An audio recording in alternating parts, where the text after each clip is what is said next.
Are we live?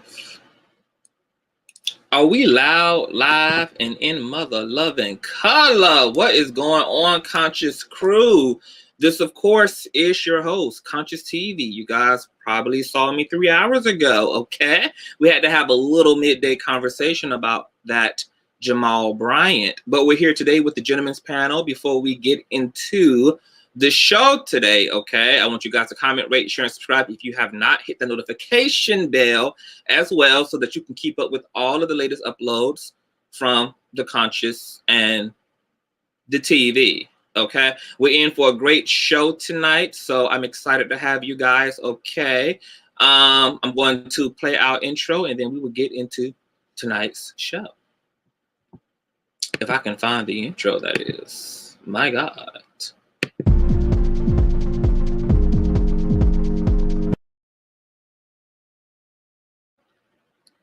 Okay. Okay, on period. Periodicity, period. You just gonna put me up with no introduction like that? That's dusty. Okay. Here's the thing. I don't know if the commercial is playing. No, it's not. Ain't nothing going on. Okay, wait.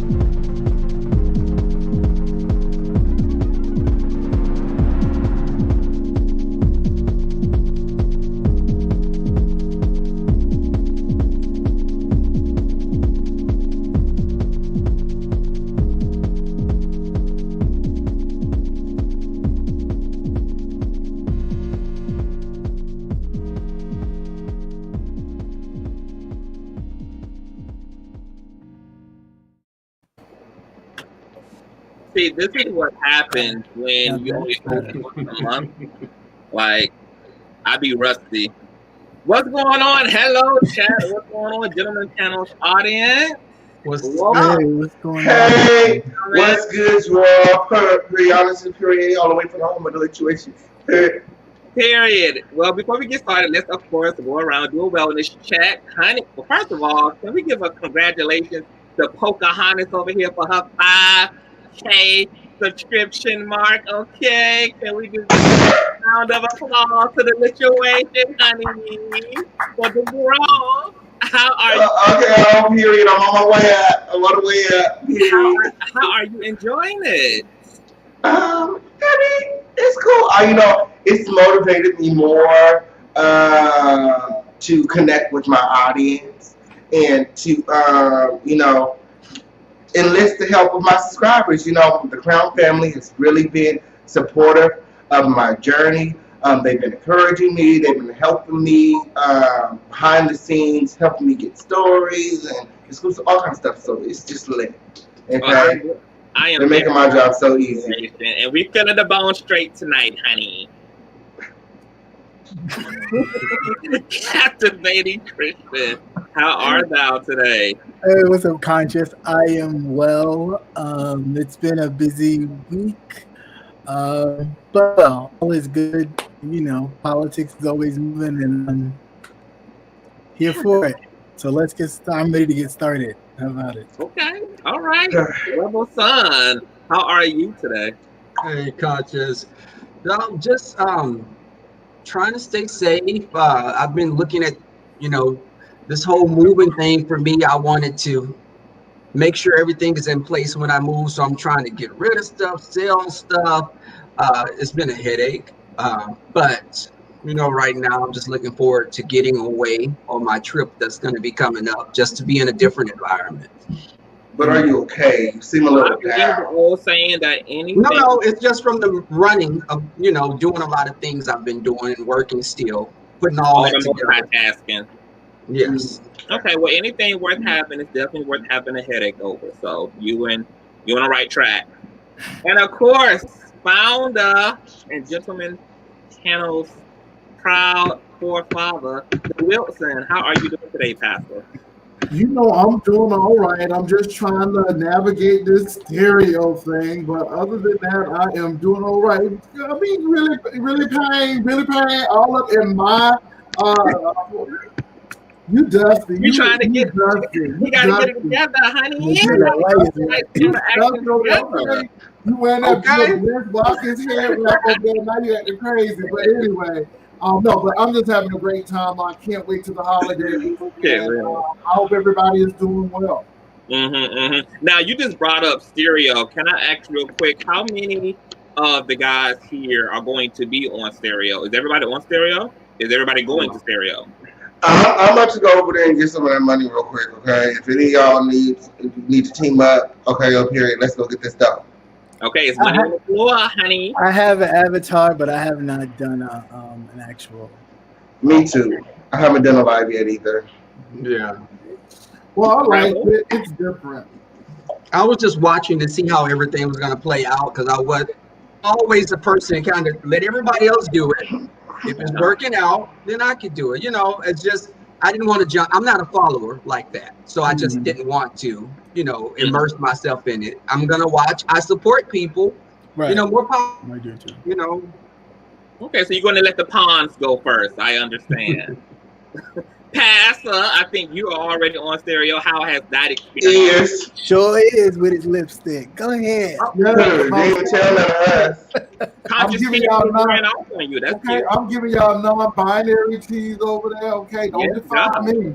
But I like stereo because you can mix with different people that you don't know. People will call in. I really enjoy it. It's nice. You can get on it. You don't have to, you know, if you want to be in bed talking, you can do that. You don't have to get dressed up. You can go right on, and I like it. I think it's a good way to communicate. The money thing is great. I'm not mad at it, but at the end of the day, that's not my whole motivation. It's good to get it, but it's not my whole motivation. I just like the apparatus so far. Oh, okay. All right. Well, that's cute. Well, are y'all ready for tonight? I'm ready. Okay, because we got some things to get to, honey. Okay. So, of course, I had to bring up my godmother. I mean, she means the world to me. She has taught me almost everything that I know about everything, which is Miss Iyanla Vanzant, honey. You guys know her from the infamous OWN Network's Fix My Life. She has let it be known that this will be her last season of Fix My Life, and I want to know how you guys feel about this being the end of the show. Do you agree that it's time for her to wrap it up, or is there still more fixing to do around these pots? And I'm gonna start with you, Captivate. I'm saddened that this is gonna be her last show. I mean, of course, I know everything that changes has, everything has an expiration date or a time to move on and change and to go into a new phase. But I do definitely believe that a lot of people still have issues, and she was one not to tap dance around it and get to the root of it. So that part will, be missed out of it. I do hope that it still stays in syndication so people can, utilize some of the old episodes and kind of use them for themselves to help them get out of certain places. But yeah, I'm pretty sad that it's going to be her last season. I enjoy Auntie with the, the whole. Okay, all right. And do you agree that she's fixed anything? Because some people feel she ain't fixed shit ever.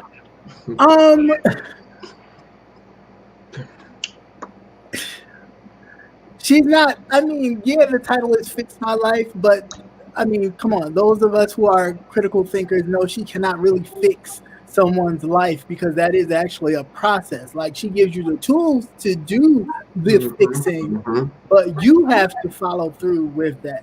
And a lot of times we don't. It's just like, going to the doctor or whatever. The doctor says, okay, take this and exercise. And all you hear is, take this because I don't want to exercise. So I'm going to just take this and everything's supposed to be okay. And then you wonder why you back and forth in that situation. So it's the same situation. She gives you the tools to be able to help you kind of, move on or get past. And if the family comes together or the people come together to actually utilize the tools that she's given them, then yeah, they will be able to get their life fixed.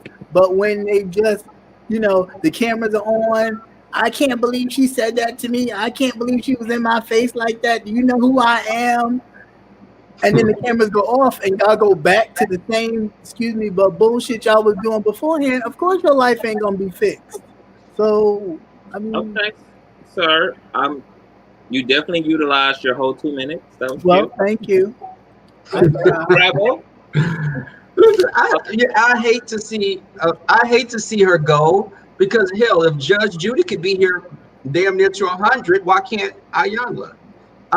But I think she gives them the tools to set them on the path. But what, she's spending a weekend with them? I mean, how much can you do for a weekend? And not just like when I saw Shay Johnson's family on there, it seemed like it was some unresolved things. I think that I would like to see her continue on, but she may have something else that's been presented to her. Okay, all right. Official King Pain, is it time for Iyanla to wrap up her 16 or no? Absolutely. I don't know if she's doing any fixing, but she's doing a lot of exposing and bringing a lot of awareness to an issue that we as a people already know that we have. Okay, we know that a lot of our families are messed up, and it's something that we have to deal with as a people and break down systemically. But on TV, I just don't feel like that's the place. I feel like it's very embarrassing. And I wouldn't want to be in that seat. So yeah, I think it's time to wrap it up. She's making us look bad. That's what I think personally. She's making us look bad. Period. Bring some Caucasians on, okay? Fix their shit. Okay. But they know what they're signing up for when they go on Ayanla. Why is it so biased? Everybody has issues. Why is it always us? It's not always us. I knew you was gonna say that, because I tell you ain't been watching the show that long. Because I've seen white people on there in the earlier seasons. She had white folks on there, and she was trying to give. Well, how many seasons do you expect me to watch? I mean, that's up to you. I ain't asked you to watch no seasons. This ain't my shit. I'm just saying it needs to be more realistic. Even when I watch TV, I don't like a lot of stuff on TV because it's unrealistic. There's no black people. A lot of TV shows don't have black people. A lot of movies don't have black people in it. And I just happen to be a fan of black cinema, so I love to see my people on TV, on the screen. So when there's movies and things, theatrics and shit that don't include us, I just pass it up because it's not real. But you see a lot of black people on the Ayanla, so it's kind of like I don't understand. Right. All right.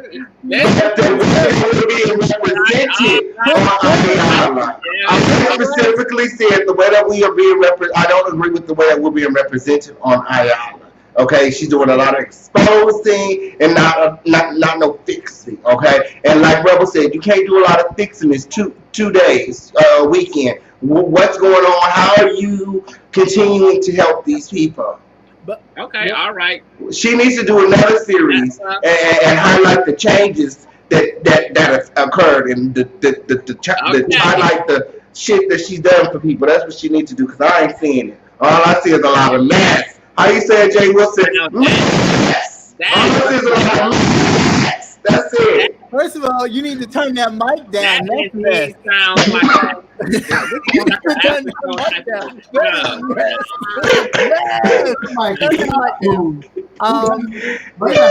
down a little bit. It's hot. I don't know. Damn, y'all be answering a lot of shit. You is killing my eardrums. Okay. Cut your headphones down. Let me see. Is it automatically adjust volume? See, wait, hold on. Okay, well, let's change. Okay,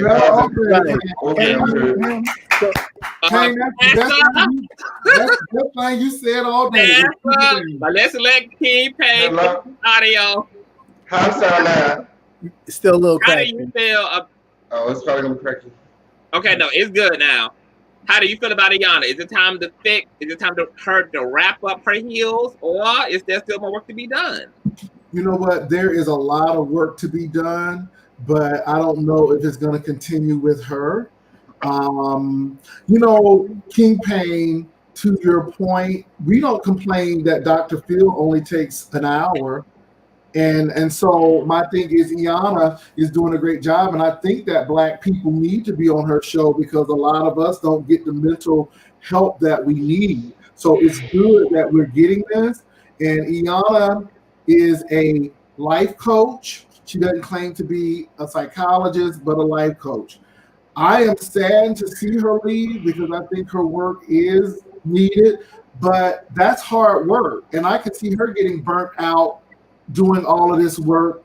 And it's like a personal trainer. It's easy to get someone to do the exercise, but if they don't do the rest, then what can you do? So I think Iyanla is saying that my work here is finished, but counseling isn't, but my work is because I'm tired. And so I think for her own mental health and her not to have burnout, it's time to go. And so I'm glad that she's leaving on a high note. And I will say to that we have to keep in mind that Iyanla does not recruit any of these people. They write into her to be a part of the process and to have all their business televised on national television for us all to learn from. I certainly am very sad to see Auntie go because even all of the white so-called therapists and healers on TV, she's the only one who actually does what she does in the way that she does it. And so many of us have learned so much about the things that we think about just how we're showing up due to trauma, how trauma shows up on us, how heartbreak shows up on us. And so many people's lives have just been informed and changed just due to watching this show. So I don't know where Iyanla thinks she's going, but she can definitely be looking for a Dear Iyanla Benzant video from me, because if she thinks that her time is up, no ma'am. Not if I have to drag her onto set every other weekend to make sure she does this. She's going to continue to fix our shit. Are we moving on? Okay. So this was a bonus question. Because of the delicacy of this question, I'm going to allow people who want to sit this question out to sit it out because I get it. So if you want to opt out of it, you can opt out of it. This came from a few of the supporters of the panel, and I was surprised that they asked this question. I'm really proud of them for asking it too. But I want to ask you guys, how do you all feel about transgenders playing in sports against the biology, against cis hetero,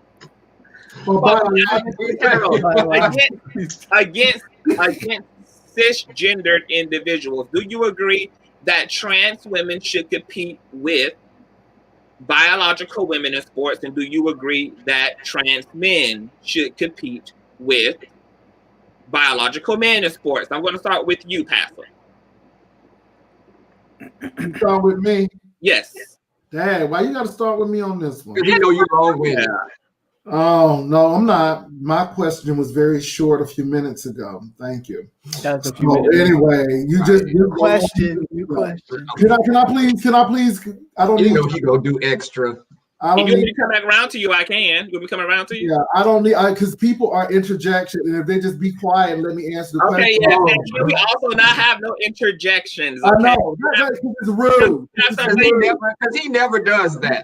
It's just rude. You have a point there, Rebel. Just rude. Anyway, as I was saying before, I was rudely interrupted. You don't have to go through when I host. I think that's difficult, but at the end of the day, if the women are going to be allowed to compete in sports that men do, I think then that the transgender women should compete in those sports. And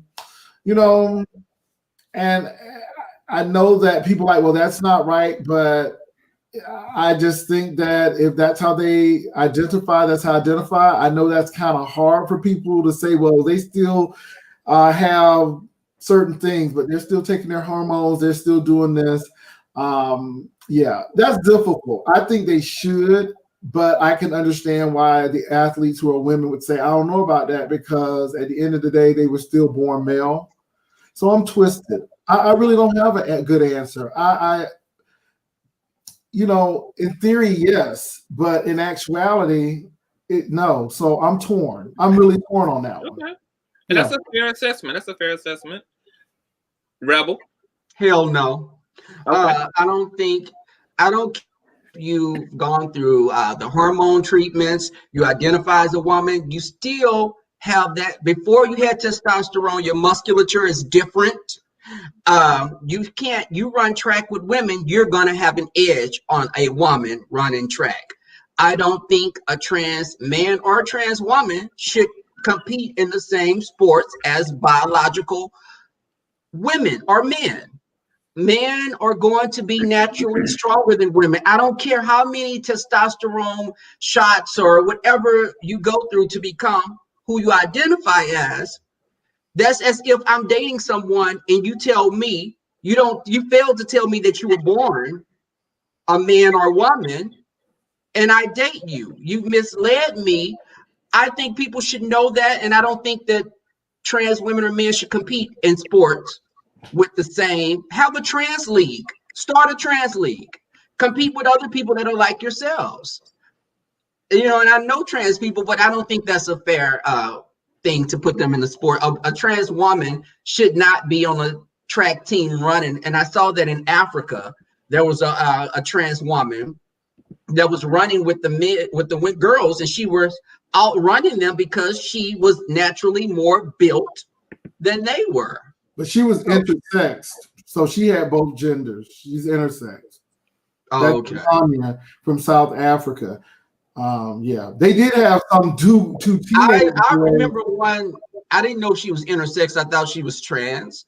But I don't think that they should compete in the same sport. Start a new league for trans people. Okay. Mm-hmm.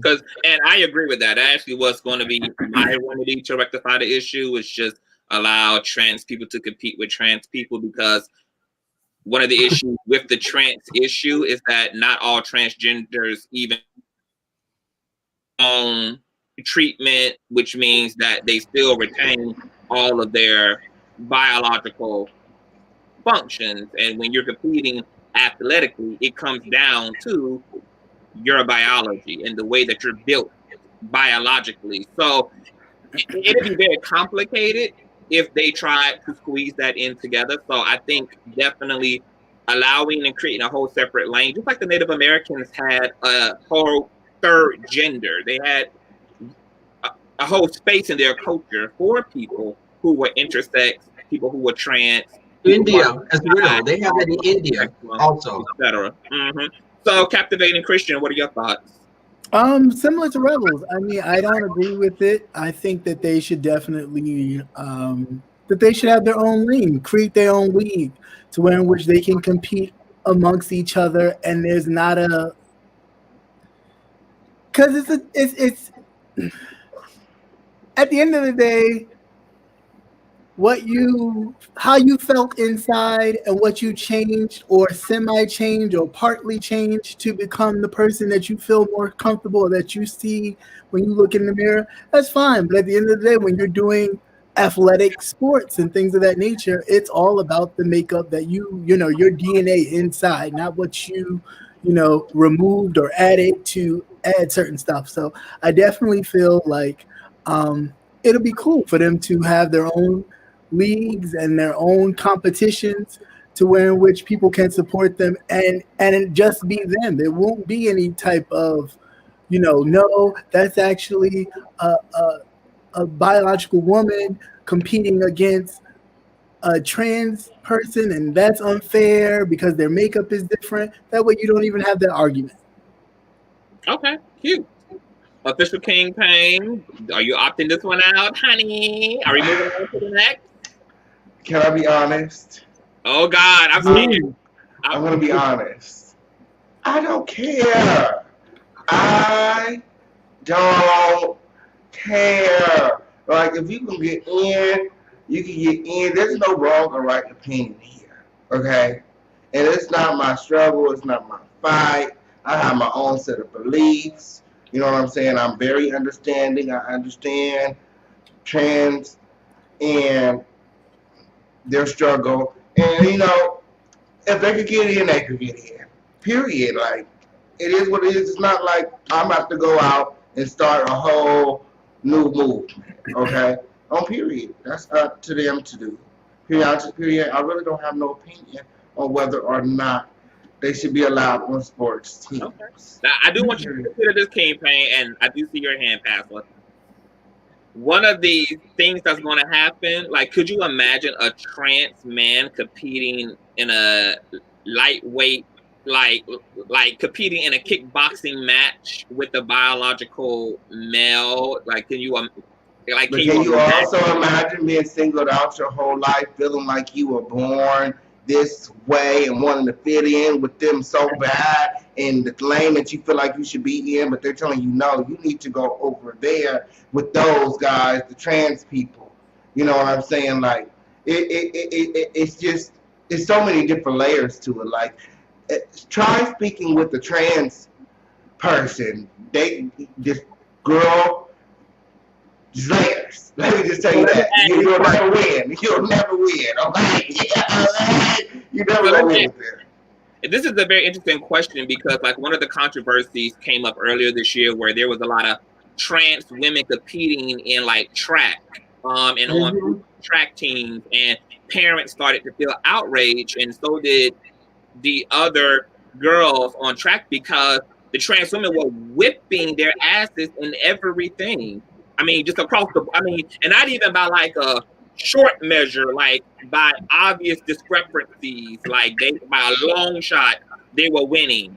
Well, I think that if in that case, everybody needs to have at least a single trans person on their team, or open it up, because in track, you know, there's different competitions, so they can have a trans comp with just, you know, all trans people. You got your trans girl, I got my trans girl. Okay, on period. Like, open it up. Like, why they can't be on the team? Like, create a space for them. Like, they don't have to go get their own team. They could be on the same team. We go to the same high school. Why we can't be on the same team? We in the same college. Why we can't be on the same team? Create a space for them. They're here. It's just like the movies, like I was saying earlier. There's no reality where they don't exist. Even in movies, they should be in movies. They should be on TV. There's no reality where they don't exist. So why are we making like they're not here?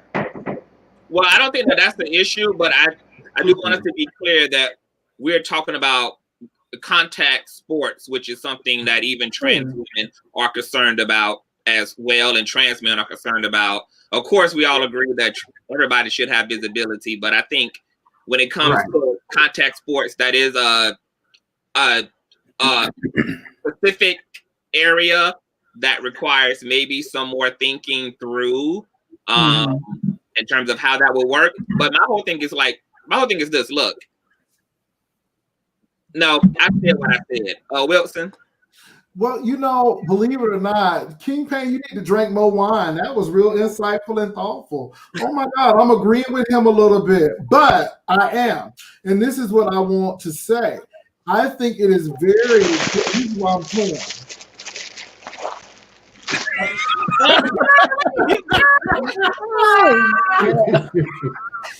Oh my God, I'm very torn.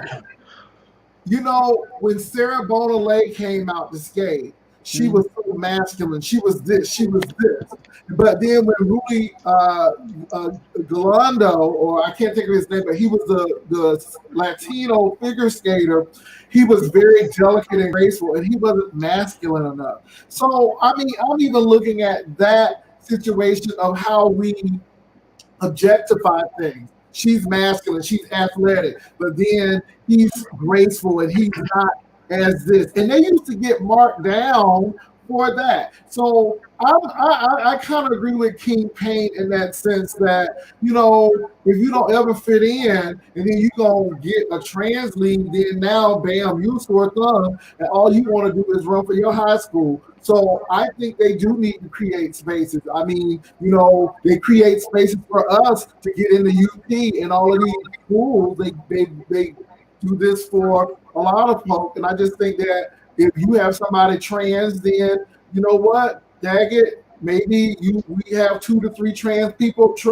on the team. I just think that you have to make spaces. I think that would be smart. I didn't think of that, but I think that's a way to go. I mean, it's not perfect, but we're looking at how to be equitable in this situation. Okay, Rebel.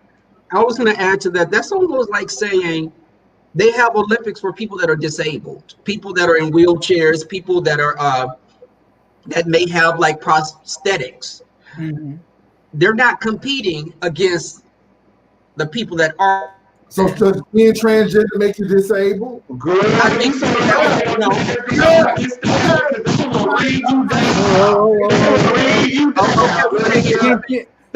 you comparing us to disabled? Are you comparing us to girl? You know, Hey, No, damn well. It's okay. But I think just like they, $1,000 microphone, girl. Ooh. Not the Family Dollar. oh, There's a lot going on. that's that. Okay, that's $5 what below. happened? What is all right? You got that Wish special. All right. I think that they should create. I think, again, like I was saying, create something just for them. They should be recognized, of course. Yeah. But if that's my child that's playing the sport and a transgender person get a scholarship because they were outrunning them and they were born a man, absolutely not. No. So we're gonna go back to the Negro leagues because the black baseball players and the black No, because black people are human. We are not surpassing them in sports because we're black. But a man and a woman, we're born differently. We're not the same. Men can't have babies. I think you should create the spaces. I agree with Official King Payne, but please do not use the special. Yeah, but even in including a space, if there's only for the moment the one person to fill that space, then what do? Just have that one person just wait until other people come along, so then that person who's filling that space can be like, okay, now I can actually compete.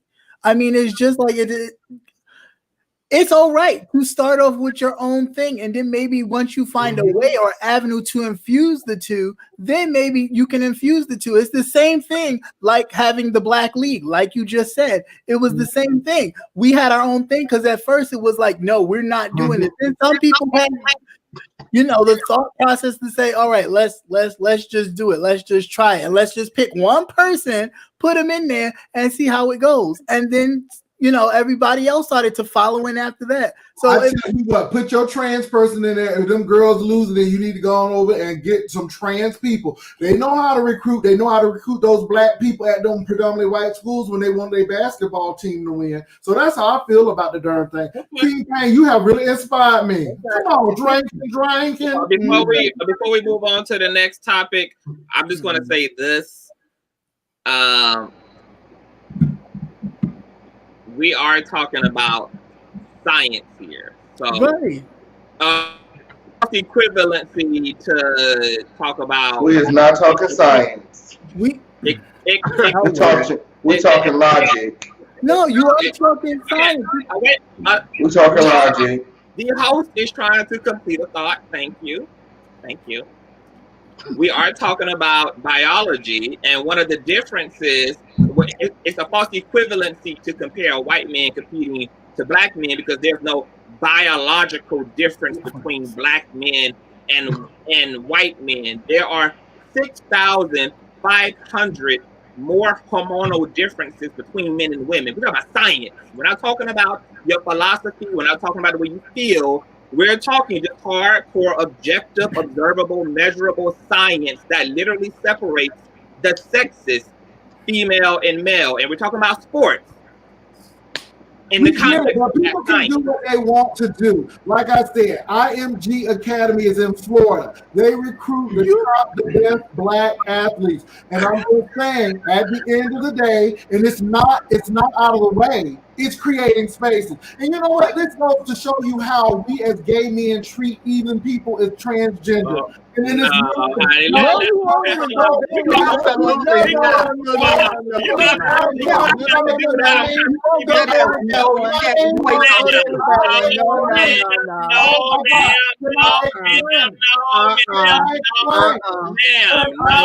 Right. no, Can I? no, Right. no, No. no. Can we mute him? Can we mute him? Okay. Can we mute him? No, Can he be muted? no, ma'am. That's what we're not gonna do. No, ma'am. Not on here. Not on here. You're not about to. You ain't even get to see. You see what you're trying to do is get You're CG. right, King. You're right. No, we're going right on to the next topic. Y'all ready? Is y'all ready? Is y'all ready for that? Is y'all ready? Okay. All right. You right, King Payne. We here. So, Rebel, Rebel, you actually brought this next one to the docket. Could you explain to us this particular suggestion? Okay, I was on Facebook and I saw this was posted. Someone, the guy name is Kevin Samuels. He's a he's a large YouTuber. He gives relationship advice and talks about, Black experiences and, just bettering ourselves as Black people. But it's very one-sided, and he's very, he comes across as chauvinistic. Because women's supposed to know their place, and the value of how a woman is measured by her looks a lot of times, and bowing to your king. But this one show, he wanted people to call in and say if they had like an issue or problem that they wanted to have with him, or just voice what you have to say against with him. This woman called in and she says she made 6 figures and she's been having a problem with finding men that were on her level. And he first off, he grilled her about, why did you call here? He was very condescending to her in the beginning. It's like he was playing with her and make her look like a buffoon. But she called in and he roasted the hell out of her. And he just, I felt embarrassed and I felt sorry for her, but she set herself up. Okay.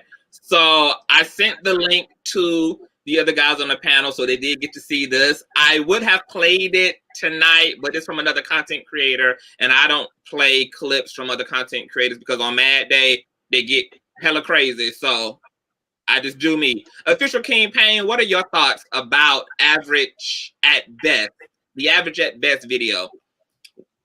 What are your thoughts? And unmute yourself, boo. Like you so lit, you mute. There you go. Here, I didn't get a chance to watch the video, but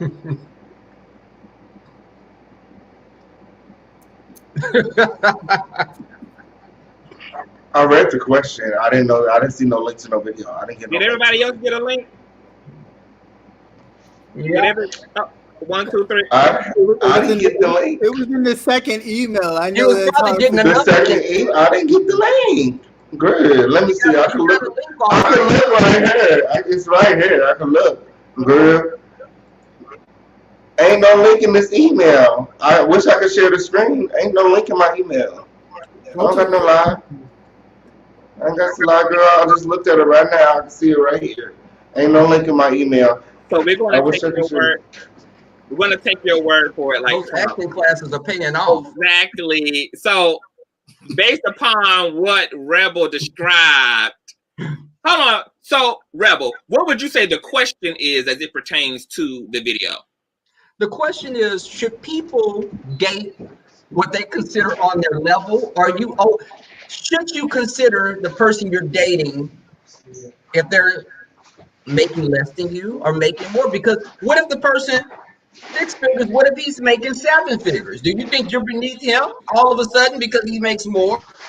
You're not going to make the same amount of money. So it's like, do you pass up a person that makes less than you to get an a-hole that makes a lot more than you? So basically, should you date on your level or not? I think you can date someone on any level that makes you happy. Okay. So see, what I took from the question was something to the effect that because you're average, you can't get someone that makes 6 figures. And why do average people want six, like they shouldn't even desire a person like that because they're average, and average people don't deserve above average people. That's what the question was, correct?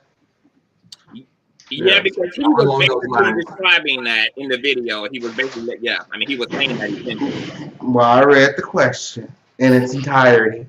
Okay. And the question said, okay, why do average people feel like they deserve above average people? That's what the question was. And to respond to that, I, I don't really care. Here, just a Really? Let me stop. Hold on. No, really, I think that it's too loud. No, I think that people should just above they shouldn't work out. I mean, it's really love is love. Like I don't think that there's no formula for like because you work out or because you eat good, you're a vegan, you have a lot of money, you deserve to be in love, you deserve a relationship. I don't think there's a formula for love. I think that what's for you is for you.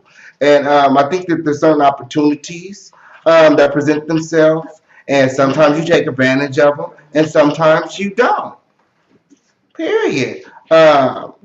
That's how I feel about the situation. I don't feel like, because, I'm less than average, I don't have a six pack, that I don't deserve someone with a six pack. Come on, that's dumb as hell. Like, he got a six pack because he want a six pack, girl. Oh, period. I got money because I want money. Period. You know what I'm saying? You know what I'm saying? I don't feel like there's a formula. Like, just because you have six pack and money or good looks or come from a good family doesn't mean that you deserve less than or more than. Okay, all right, got it. Captivating. What do you think? Average at best. Should average stick with average and the best stick with the best? Okay, first, are we talking about the video? Yes, and you can respond to the video in whatever way you took it. Oh, okay. So let's just a few things. There's certain things I didn't agree with, but there were certain things that I did agree with. One, the initial thing was, what was anybody's problem with him? And she chose to say, well, I know what you asked us to do, but I want to ask you a question about me because I'm looking for someone to date who has six figures and I'm not finding it. So I'm trying to get your advice. So right there, he was like, listen, this is the problem. Y'all don't follow the rules. I stated what it was, but you are insisting that you want to do this. So then therefore he was like, all right, cool. You want to do this? This is what you want. You want my advice? I'm going to give it to you. So upon that, my whole assessment with her, I mean, I can't get mad at Dude when she rated her own self a 5 when she wakes up and then a 6 when she puts herself together. But she wants a man with 6 figures. Now, please make that make sense. I ain't seen no man or woman that's making 6 and 7 figures with somebody who wakes up looking like a 5, put themselves together, and look like a 6. She said her body was more than a 5, though. Her body was more than average. Yeah, but she still said she was a 6 when she put herself together. Yeah. Like, I'm like, make it make sense. You don't even have the esteem within yourself, and then you come in to a man or anybody, that's basically like, I know what I'll be looking for, and what I'll be looking for wouldn't be you. And let's just add a bit more context here. The woman who was calling in is a business owner. She owns her own pet grooming service. She also makes 6 figures herself. Right. And she has a teenage son. And her question or concern or her situation was she has been dating down as a successful woman, but she's found that the men, she's just not satisfied with the men who is not on her level, but essentially she don't end up on a radar of men who are on her level. And the life coach, that's what I'm gonna call him, who was letting her know that no successful man within the 1% is eager to be a stepdad to a woman who already has a child from a pre-existing relationship. And that essentially, if she's a 5 without makeup, 6 with it on, that she basically need to find it in herself to be okay with being wanted by the men who want her, rather than trying to obtain men who don't desire her. Who wouldn't desire her, not only just because of her look, but I mean, for me, I took it as a self-esteem issue. When he asked her, he was going to go with whatever number she said. And once she went for the low bar, he was like, all right, well, that's your reason. He really didn't want it, because even when she kept saying, well, ma'am, I don't even want to go there. I don't even want to do that with you. I don't want to go there. I don't want to go there. And she kept kind of like pushing, like, if you already giving yourself a 6 or 5 when you wake up off brick, honey, stick to your lane. Yeah. Woo, child. Tell them how you. That's not so. Honestly, that D Lala, I don't even know if you know this, but a lot of skinny niggas like fat women. Let the gentleman go, and then we can jump in with the ad lib, because we got to get the J. I'm just saying. That don't make no sense. I'm gonna put D comment up here too, so we can remember to respond to it. Passer, average at best. Should basic bitches date basic bitches? And should the best bitches date the best bitches? Or what is your attitude from girl that mic? You put that so eloquently. I might leave the link to the guy's video in the description bar so you guys can have it as a reference. But what are your thoughts, Pastor? Well, first of all, let me answer the first question. Yes. Love is organic. And if you have all of these major requirements, you're going to be a lonely person. So my thing is, you want to find someone who's going to treat you right. Looking at the video, I had a problem with both of them. The host reminds me of Tommy Sotomayor with a suit. That's who I thought we were going to be talking about before I looked at the video. And I'm like, oh God, who is this dude?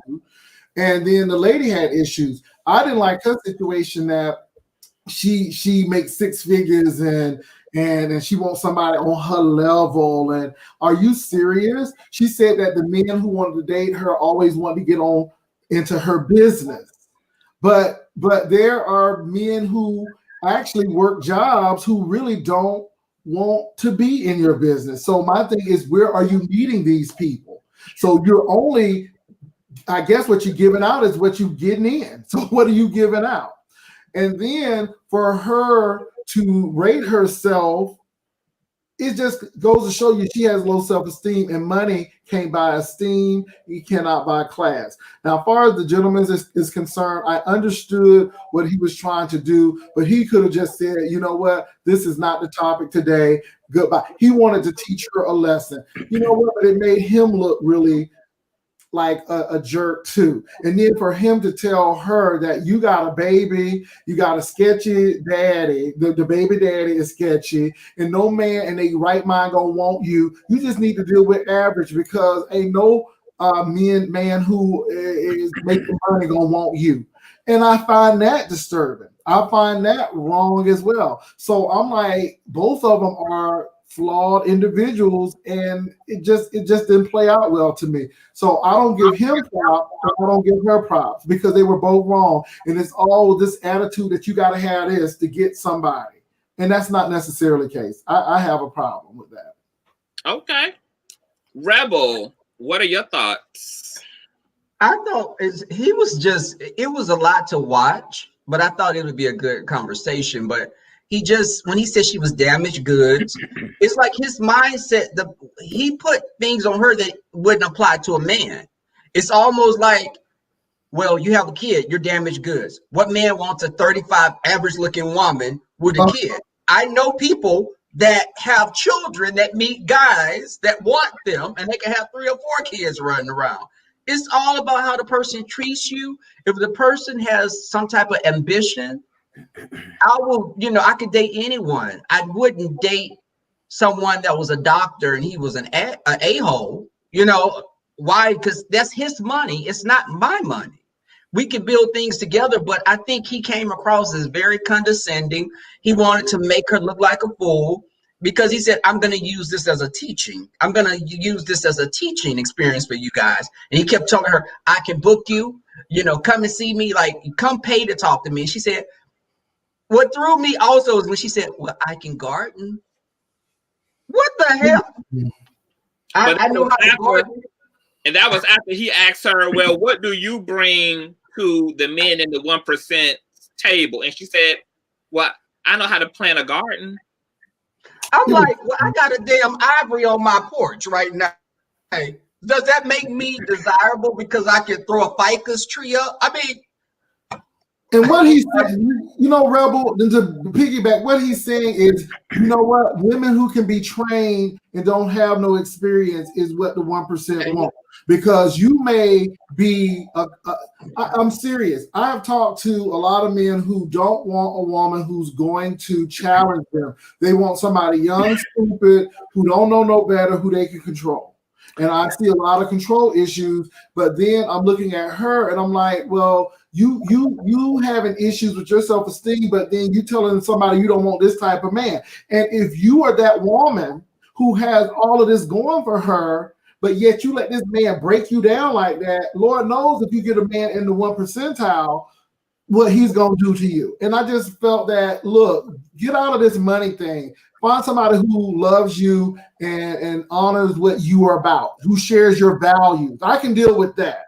Shares your values. You know what? She had low self-esteem. You could tell that her low self-esteem, but she was like, why are you being you so mean? And I was like, you're 35, but you're coming across as a scared teenager.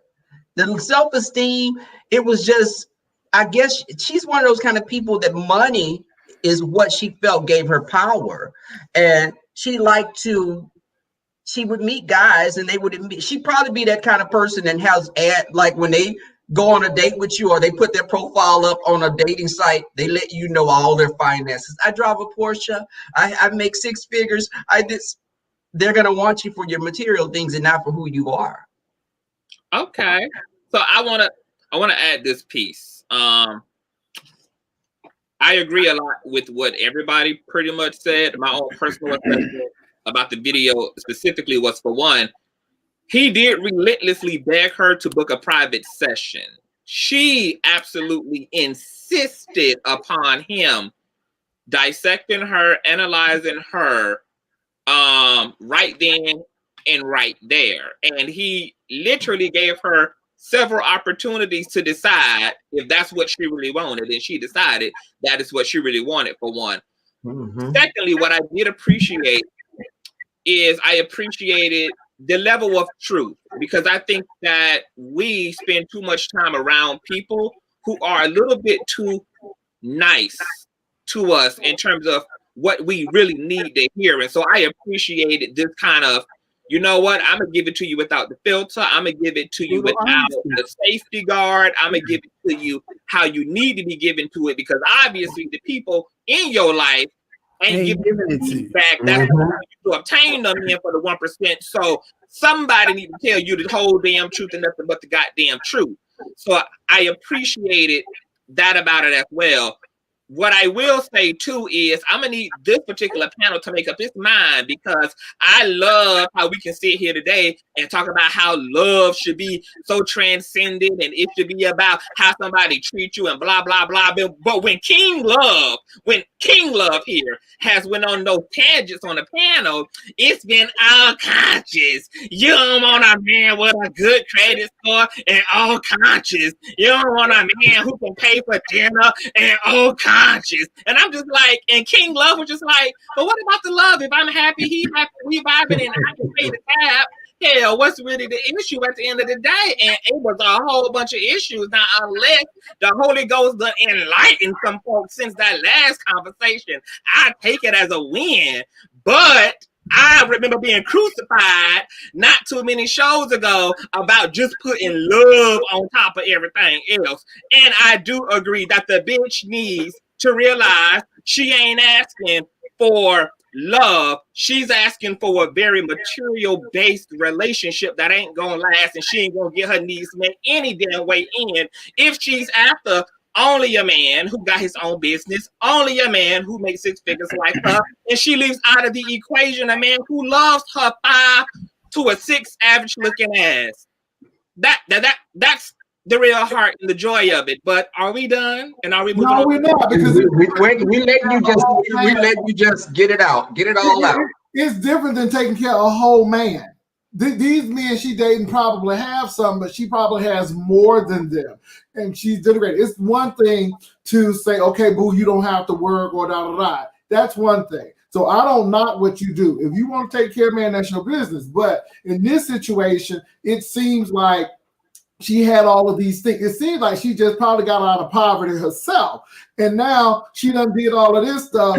Now she wants to put some, because now I've arrived because I made this much money. Yeah. I think I've dated, hell, I was a flight attendant and dated a damn doctor, but I had my own. And so should he not date me? I just didn't have to ask him for anything because I did what I had to do.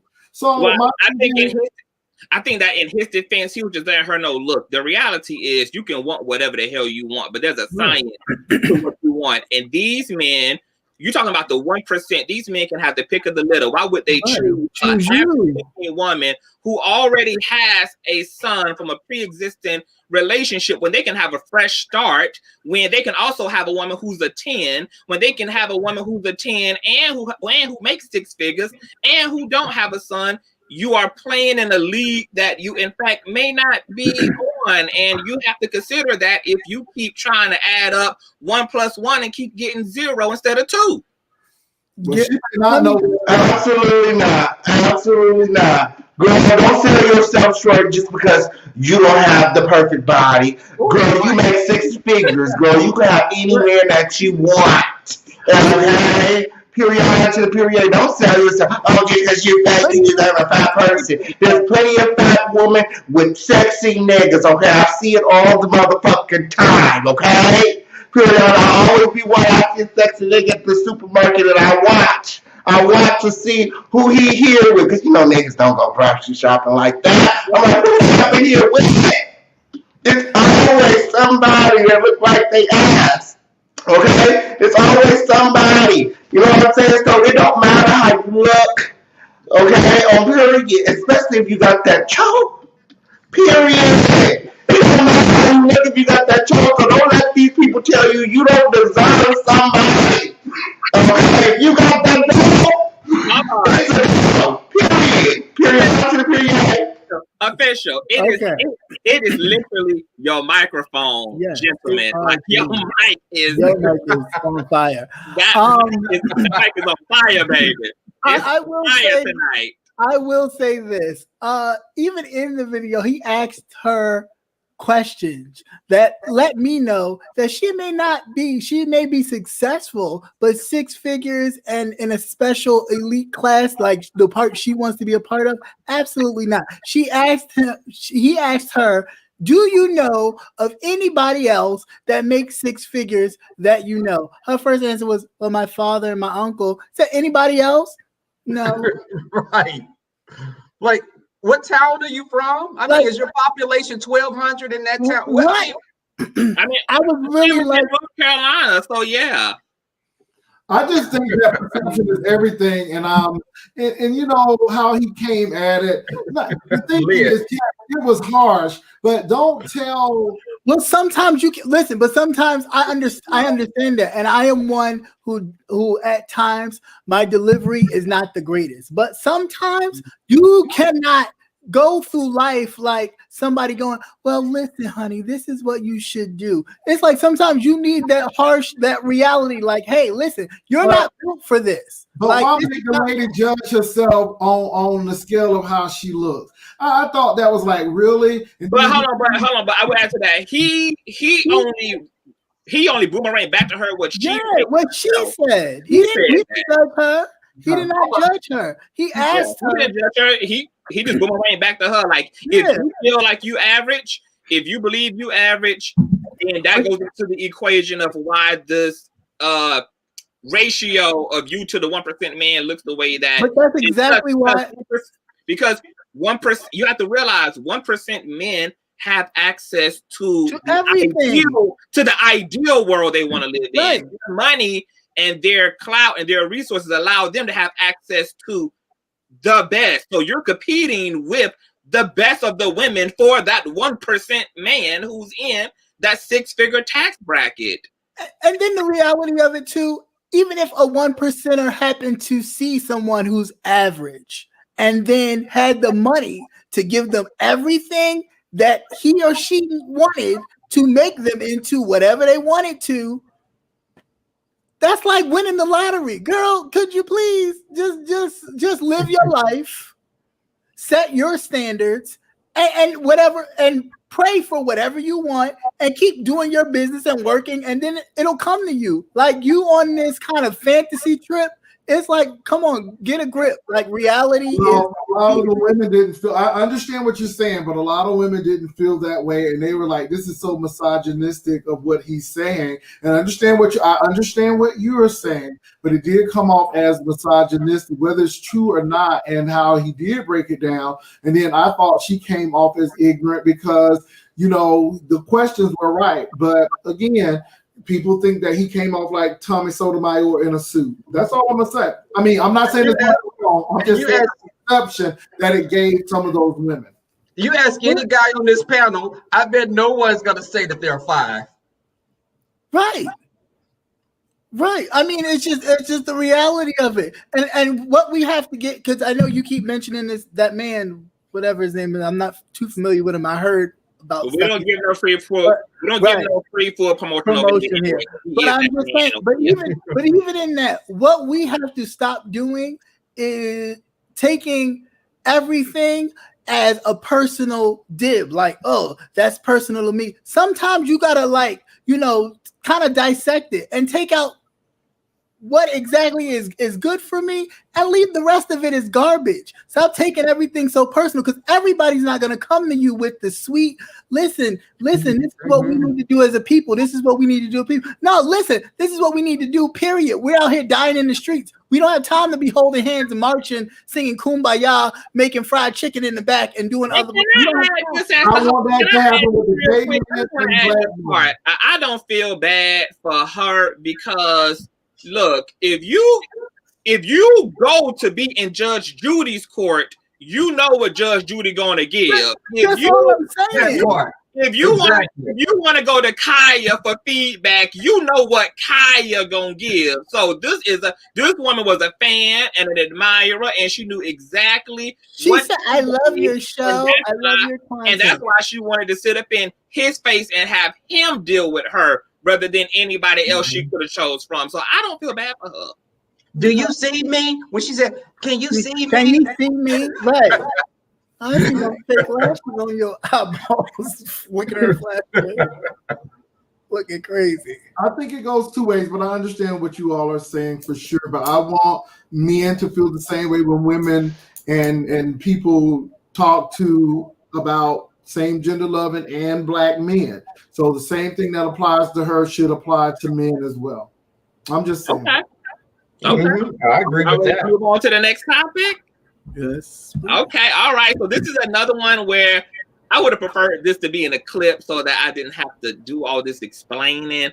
But however, there is something that happened on these viral streets where there was a forum where there was a group of white women in this forum, and they happened to have been having a conversation about black men.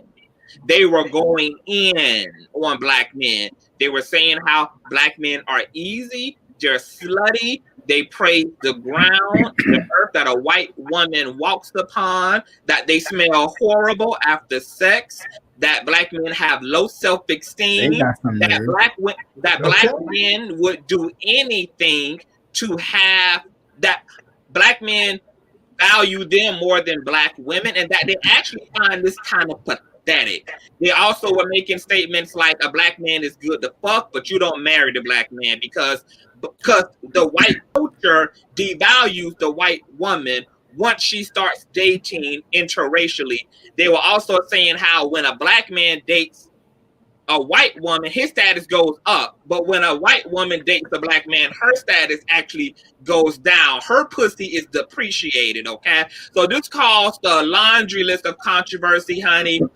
Women has sounded off almost unanimously across the board, stating that, look, this ain't our battle, black women. Don't go defending these niggas.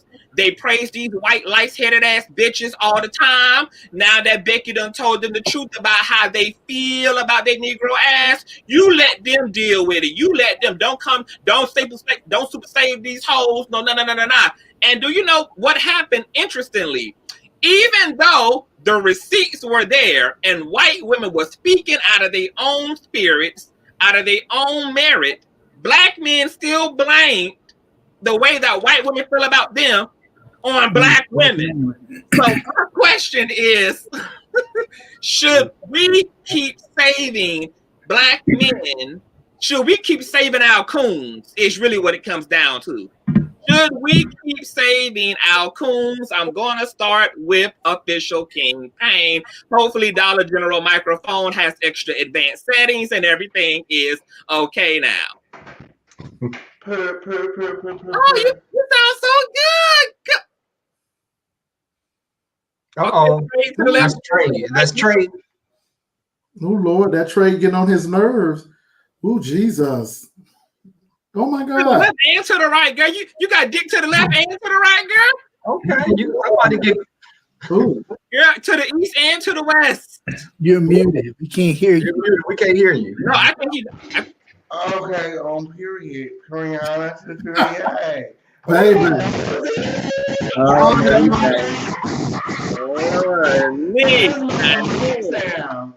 Okay. The question goes to you, boo. How does my mic sound? It don't sound nice. It sounds good to me, but it sounds. It's muffled. You can talk prisoners of war with it. So when you talk loud, it sounds keep like your tone.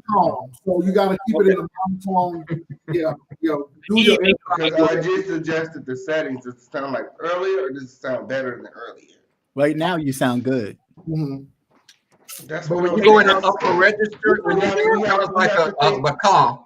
We have to think moving forward. We're not thinking about the past, y'all. Okay.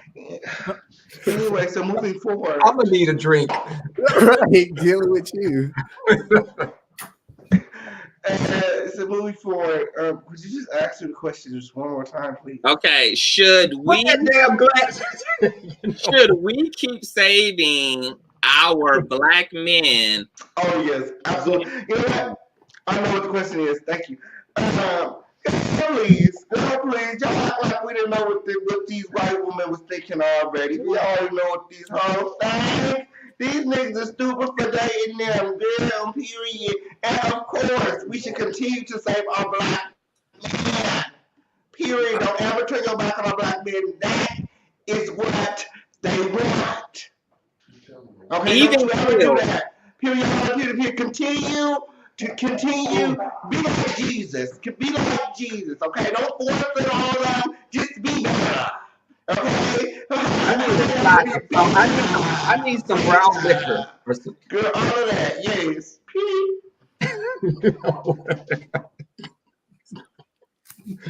Oh God! Oh my God! We're gonna That mic made my camera get blurred. look, child. He done snatch all the pixelation out of Pastor's image, child. Yeah, lots going on. Captivating Christian. Good night. Okay.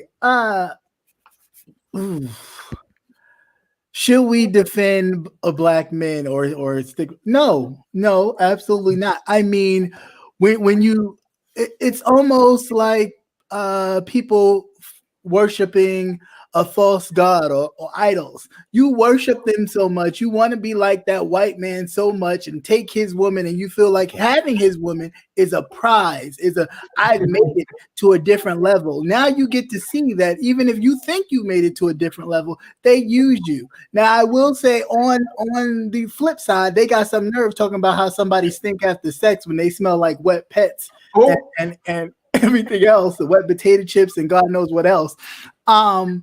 Even if they don't have none. But the fact that they even see it as an embarrassment of how black men treat black women for them should say something. But of course, I do also then expect some black men to not even believe it and kind of blame black women for the reason why white women feel that way, and which makes no sense to me, but whatever. I just don't, I save them for what? I mean, again, you go following something, you're gonna get what you follow. You want to chase that devil, it's gonna come, and you got to pay that bill. And the bill came, and you want to ignore it, fine. But hey, the truth is the truth. I'm done. Right. Passer, should we keep saving y'all? First of all, white women were getting that black D because their husbands was busy raping that black P. And so you see black men looking at their women getting raped, and white women only used for procreation, but not recreation or something. So that's a thing in itself, going back to slavery. I think that it's a self-esteem thing. I think it's racism at its best. Mm-hmm. We are good to screw, but we are less than human. Then why are you screwing with something less than human? And that bothers me right there. It's really funny that these white women know how to attach these black men when they get that NFL contract or that NBA contract, or they are in a big time job or something that has prestige. They know how to be right there. And black men are so crazy to think that that's what they want. Even Charlie Pride knew to get a black woman, and he was a country music star. He had a black woman. You see what I'm saying? And she stuck with him. And black women will stick with you through thick and thin, but as soon as you get sick, Becky is gone. And see, this is what we don't realize. Last thing that really upsets me is not only black men, but it is black gay men and it is lesbian women. They will go get a white woman or a white man, show enough quick. So I think that this thing is across the board. It don't stop with black men. You got to know who you are. You got to know who they are. I'm not saying you can't love somebody of a different race, but don't be running to these people like they are something and they have something of value that you need, because they will let you down. And so that's how I feel about it. And I ain't saving nobody. You went there. And I blame some of these mamas and some of these daddies. Teach your kids. Tell them to struggle. Okay? It bothers me because our black women were raped and our black men were castrated. And raped too. And raped as well. And then you think that this is right. And you know what? These white women are only speaking what they believe. What they believe. Right. This ain't nothing that they understand. And who wants to be with somebody who... I'm done. My 2 minutes up. All right, we got you, Pastor. We got you, honey. Not save nobody. Okay. All right. Pastor ain't saving no damn body. Rebel, are you sharing the same sentiments? Or I'm sharing the same sentiments. I think that it is in the gay lifestyle as well. With us, I've witnessed black gay men feel that they have a prize because they have some shriveled up white man, and they feel like they've elevated themselves, but they're just being objectified. And for the white women to say that we smell, and how would you know that? Because you got these cuckoldens. What is it called? Cuckolding, captivating. What is it called? So with that, they're looking at us and they're intimidated because we tend to have more we're like the forbidden fruit that white women want, and white men. They'll sleep with you, but they won't walk in public with you. So black men that go feel that they've got a white woman, or even those black men that only go after high yellow women, or they feel the best thing is either you're mixed or you're white. I would say let them flounder out there on their own. All black people are not under the same umbrella. We're not one monolith. If they do that, let them do it. I like my black people. I've dated white, but I never went after a white guy because he was white. He approached me, and if he would have came to me acting like he was trying to be something that he wasn't, I wouldn't have been interested in him.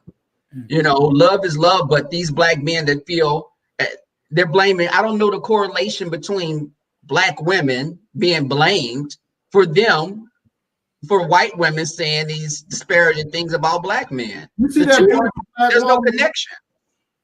Did you just see that beautiful black woman right there? But you know what? That black man don't want that black woman because she gonna tell him, "No, you're not today, sir." Oh no, so he wants somebody that he can control and do all kind of nasty stuff and lick under his arms and stuff. Because let me tell you something. If you now, Conscious, I hear some fetishes coming out. You want to say something real quick, Conscious? I have a theory. It is not based in science, but it's observation. Okay. It's observation. Any black man who would date a white woman will do a man. Here we go. You can't get no freakier than that. You understand me? You can't get no freakier than that than a man. Baby, after that white woman, you might as well go to that man. Because you ain't gonna get no freakier than that. I just want to say that. That's my observation. Father God, honey, you just created a whole after show right there. When you said that before, Like, that's a whole after show right there. Speaking of that beautiful black woman supplies me with lots of beautiful weaves and bundles. If you guys are looking for some fine quality hair, this is a black entrepreneur here. To these bundles, honey, contact her on Instagram, tothesebundles.com, honey, if you are looking to be slayed, okay? From the Make 6 figures, boom, she makes 6 figures. Period. Okay, now black business, yes. Now let me sound off on this before we move on.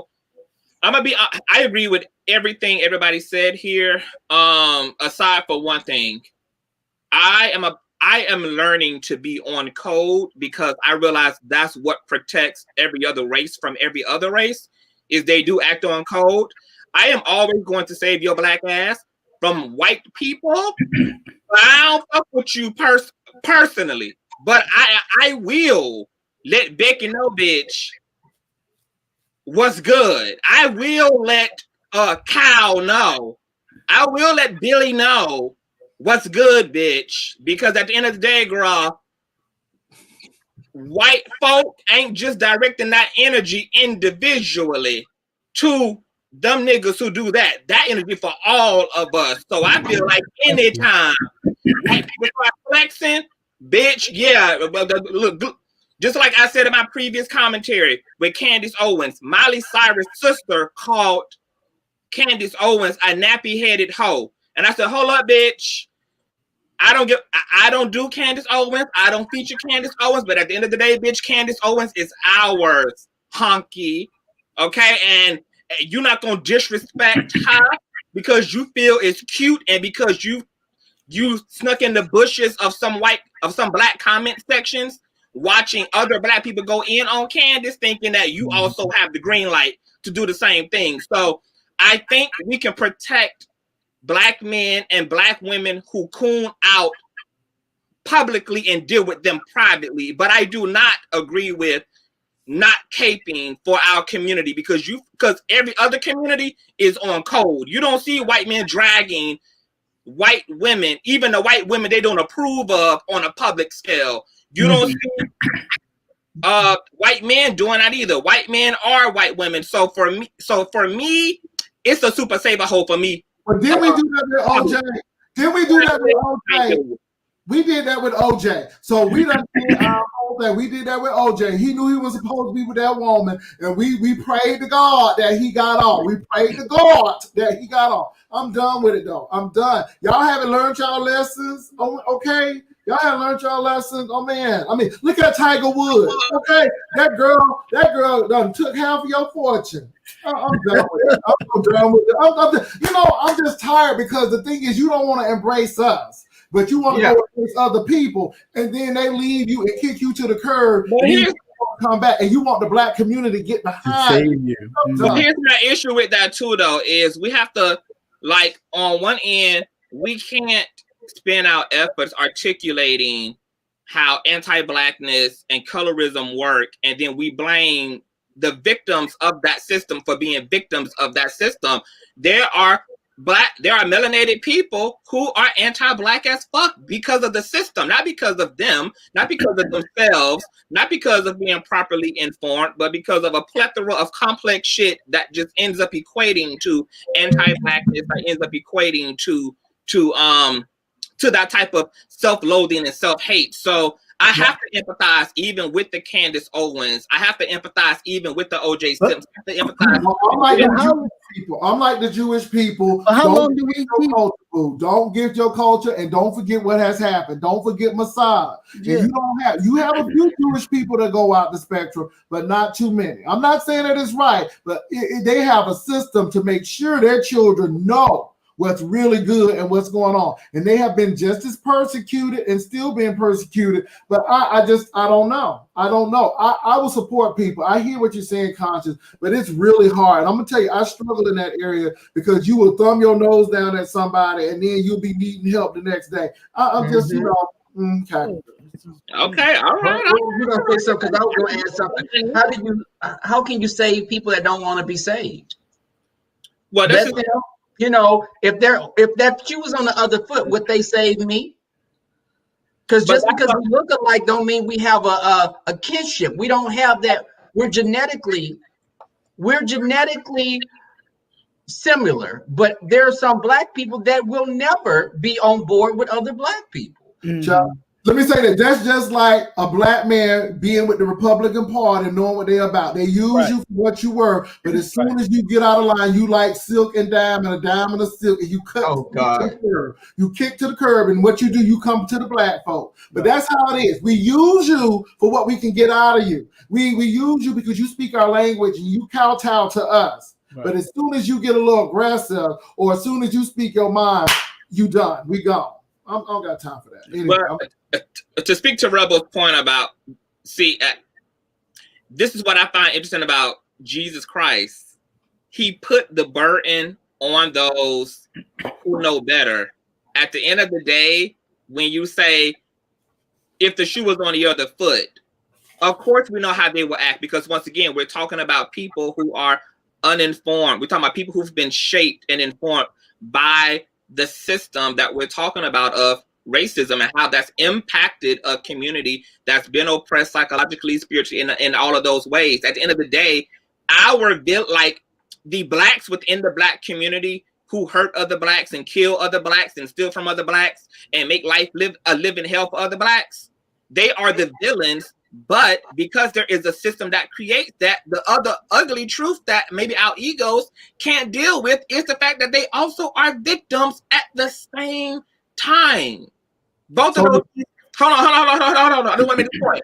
We have to get out of this attitude of it's one thing or the other. Two things can be true at once. It's not you're the bad guy only. Yes, those niggas need to be dealt with. They suffer from anti-blackness, and they're also victims of shit that's really deep-rooted within our community. And it's not just these niggas are growing up. We all kind of were trained by other blacks to be anti-black. Boy, get your black ass out the sun before you get too black. Get out of the sun. You're going to be dark skinned. Like, we all saw this colorism and what's impacted by this colorism. We all called the pretty niggas growing up the pretty niggas, the pretty Ricky niggas. Like, all this micro aggressive ass anti-blackness that is in our languages, in our perception, etc. Like, that shit is the reality of the black posture in the United States. Is we've been programmed to be anti-black and don't even fucking know it. So me understanding that, there has to be a level of compassion I have toward black people who are expressing that deformity, But just like I'll look at a handicapped person and wouldn't judge them for being handicapped because that's not something they did to themselves, I can't look at people who've been shaped and impacted by this system when they act a fucking fool and portray us and be like, yeah, you should know better, because in that case, hell, we wouldn't be here. Like, we all learning how to deal with our privileges. We're all learning to break down all of our psychology. We're learning how to accept trans people. We're learning how to accept queer people. We're learning how to, like, and that's the biggest thing about the Iyanla Fix My Life show is she keeps reminding us that hurt people are hurting people, that they in fact are victims too, as hard as that is, because what we can't get past is how much we've been impacted by their behavior, that it takes away from the fact that they have a story to tell too. They're victims of bullshit too. They're victims of trauma and from a misaligned society. Both of those things are true. You are the bad guy and you are a victim. Both are true. I'm gonna throw you a lifeline and I'm gonna pull you in, but I'm not going to swim after you because a drowning man will wind up drowning you. So I'll throw the lifeline. I know how to swim, baby. I'll your ass before you drown me. You can grab it if you want to, but I'm not going to because you'll drown me. Well, so we're almost at the end of our show. We have 2 more questions. Then would you rather? Real quick, Megan Thee Stallionaire, who has been in a plethora of controversy since she's been a stallion, she's now in another wind of controversy because she was outed or exposed or confronted by her sister on Instagram when a picture appeared of Megan Thee Stallionaire holding another baby who she was not related to. Her sister then commented and stated, so you can take these pictures and perpetuate this image that you love the kids and you can be there for everybody else's kids, but you can't be there for your own relatives and your own nieces and nephews. With that being said, my question to you guys is, when it comes to becoming successful and you are part of a family, is there an obligation from, and maybe not technically an obligation, but is there some sense of an ethical, a moral obligation to your family to extend your knowledge, to extend your wealth to your own people once you make it? And I'll start with King Payne, who dusting the hoes off right now. Absolutely. I think that there is an obligation there. Like, that's trash. Like, you gonna go and buy this expensive, what was it, a car seat or whatever it was for these random people that you just met, very random, and you're not even doing nothing for your own family. Like, I think that that's trash. Like, you have to remember where you've come from, and I think that you should always give back. And the higher you get, okay, just because you live in a mansion don't mean that your family needs to live in a mansion. But I feel like you should at least bring them out the hood and make sure that they good. All right. I like that, honey. So you're going to be remembering us when you get that number 1, King Payne. You're going to remember the 4 gentlemen here. Period. All right. Pastor, how do you feel? If should there be some sense of give back to your people once you've made it out of the barrel, or not? It depends on your family. It depends on your family. So my thing is, my mom paid for my piano lessons and my sisters and brothers helped me. So yeah, but then it depends on your sisters and brothers and what they're doing. So I just think that every situation is different. I don't know Meg Thee Stallion's family personally. I don't know if she had a tiff or rip with her sister. I don't know that, but I think that you ought to help those people who help you. So if somebody has invested in you, then help them. But I'm not obligated to help some of my uncles and my aunts because they definitely didn't do a damn thing for me. So I'm not obligated. I have plenty of relatives that are doing well now, but they're not obligated to do anything for me. That's why I'm going to try to do it myself. But if somebody has poured into you, if someone has actually given you the tools to get where you are, most definitely you should help them out. But it depends on the family. Okay. All right. Captivating. Is you taking the family with you into the glory, or them niggas got to get there by themselves? Well, I mean, if my family was supportive behind me, because before I was, whatever, or in whatever kind of now public space I'm in, hey, I was calling and, hey, can I borrow? Hey, can you? I'm struggling with this. So, I mean, to then get to a certain space where you kind of like, well, I'm helping these new friends that I have is a bit, that's a bit different. Uh, because again, if those people in your family was helping you get to where you are now, then why wouldn't you kind of extend their hand back and make sure that they're okay? I'm not saying, like King Payne said, I'm not giving you a mansion because I have one, but at least to make sure that you are somewhat where you can, whatever kind of ambition you felt you wanted to do, you can do and be fine with that. I think that that's so then that way you'll be independent on your own and you won't need me to say, hey, my baby need a car seat too. You ain't give my baby a car seat. I think that's ridiculous. Okay. Rebel Son. Did you say pubic space or public space? Public, boo. Oh, okay. Captivate. I think that don't come out of the woodworks, fourth and fifth cousins, thinking that you're gonna get something. Because I don't. Who are you? Our grandmothers were second cousins. You think I should do something for you? No. So I think I would help my immediate family. I would help my immediate family get to a better place. But you're not going to be coming to me every month saying that you need this and you need that. I'll set you in the right direction and give you, I'll springboard you into a good direction. But after that, if I won the lotto, you're not going to come to me every year asking me to get you. No, I would do for my immediate family. But yeah, I mean, I think you should uplift other people. But I'm not going to be giving you money and you're going to go, spit it on holes and stuff. No. Yeah. Well, I have to agree with Captivating and definitely agree with Official King Payne. Toot Sweet made a great point in the comment section. I think that the wealthy should have the attitude of not necessarily looking at their family as wanting to leech, but teach them business, give them the knowledge. Like there's ways in which you can set them up so that they can maintain for themselves, not necessarily just feeding somebody cash or just kind of doing for them what they can't. But to make it in this world is a luxury, unfortunately, that's not afforded to every single person. And if you happen to make it out of a space, like figure out a way in which you can give to your people while also them being able to have accountability in their own lives as well. And there is a way to do that. My issue, though, sometimes when it comes to families is if you are the type of person who feel like you don't have an obligation to your family, I want you to keep that motherfucking energy while you broke and poor as hell too. Since that's the way you gonna feel, don't leech off the family when you need the damn family. When you need somebody to take care of all 6 of them motherfucking children. When you done got that divorce from your wife and I had to move your black ass in and offer you my couch, it was all about the family. It was all about the unity. It was all about the motherfucking oneness of it all. So if you gonna be the type of motherfucker who don't wanna, who all of a sudden now is every man for themselves, be a every man for themselves and sleep underneath that motherfucking underpass rather than on my motherfucking couch or in my spare room.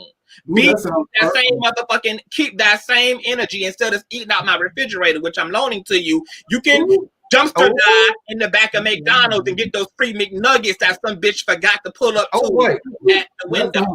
This runs deep. This runs deeper than what we because, too many goddamn times the type of people who want to be stingy when they make it are the same people who had their hand out and who wanted everybody to be there for their ass when they was on their ass. And now you got something and feeling yourself and feeling away and got some fucking superiority complex. Bitch, kill yourself. Kill yourself. If you're listening, Ayanla, you got somebody to be on the street right you got somebody, honey. You know what? I want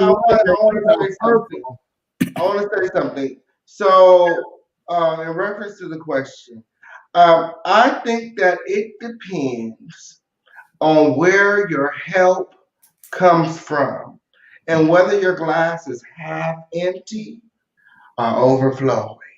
That's what I think it depends on. Because someone that received their help from God okay, on period, is not going to be stingy with their blessings. Periodic to the period, they're going to help everybody because it's overflowing. It's not even going to feel like help because God blesses, okay, so that you can go and bless others. Well, I know that glass Even over there right now is empty. Even in the position that I'm in, even in the position that I'm in, I have overflowing. listen. Even in the position that I'm in, I have 4 cousins, 5th cousins, 6th cousins that reach out to me for assistance. And if I can do it, I do it. And 9 times out of 10, the only time I ask for somebody to give me the money back if they specifically say, I'm gonna give you the money back on this day. Then I pop up for that day like, girl, it's Friday. You know what I'm saying? But that's it. Like, I don't even be serious. I'll be like, they be like, oh, I don't got it. I'll be like, okay, good. You know what I'm saying? But I feel like once you recognize and identify where your blessings come from, then you'll be more open to sharing those blessings with others. If you think that you're doing it yourself, you always gonna be stingy with your blessings because you're not doing nothing. Okay, is your cup full now? Can we see it? Not. It ain't full, but it is overflowing. Okay,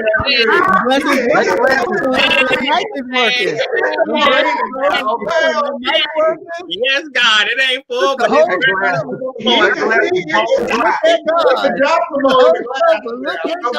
that's right. Yes, God, honey. You better give us a word today, honey. It depends on where your blessings coming from. So we are at our last question before we do the would you rather to end the show tonight. Now, this question is kind of a deep question, maybe kind of not, but I found it interesting. You know, I'm a spiritual person, so I'm interested in spiritual things. My question to the panel and to the chat too, do you believe in hell? And I'm talking about the afterlife, not the hell on earth, but the hell in hell.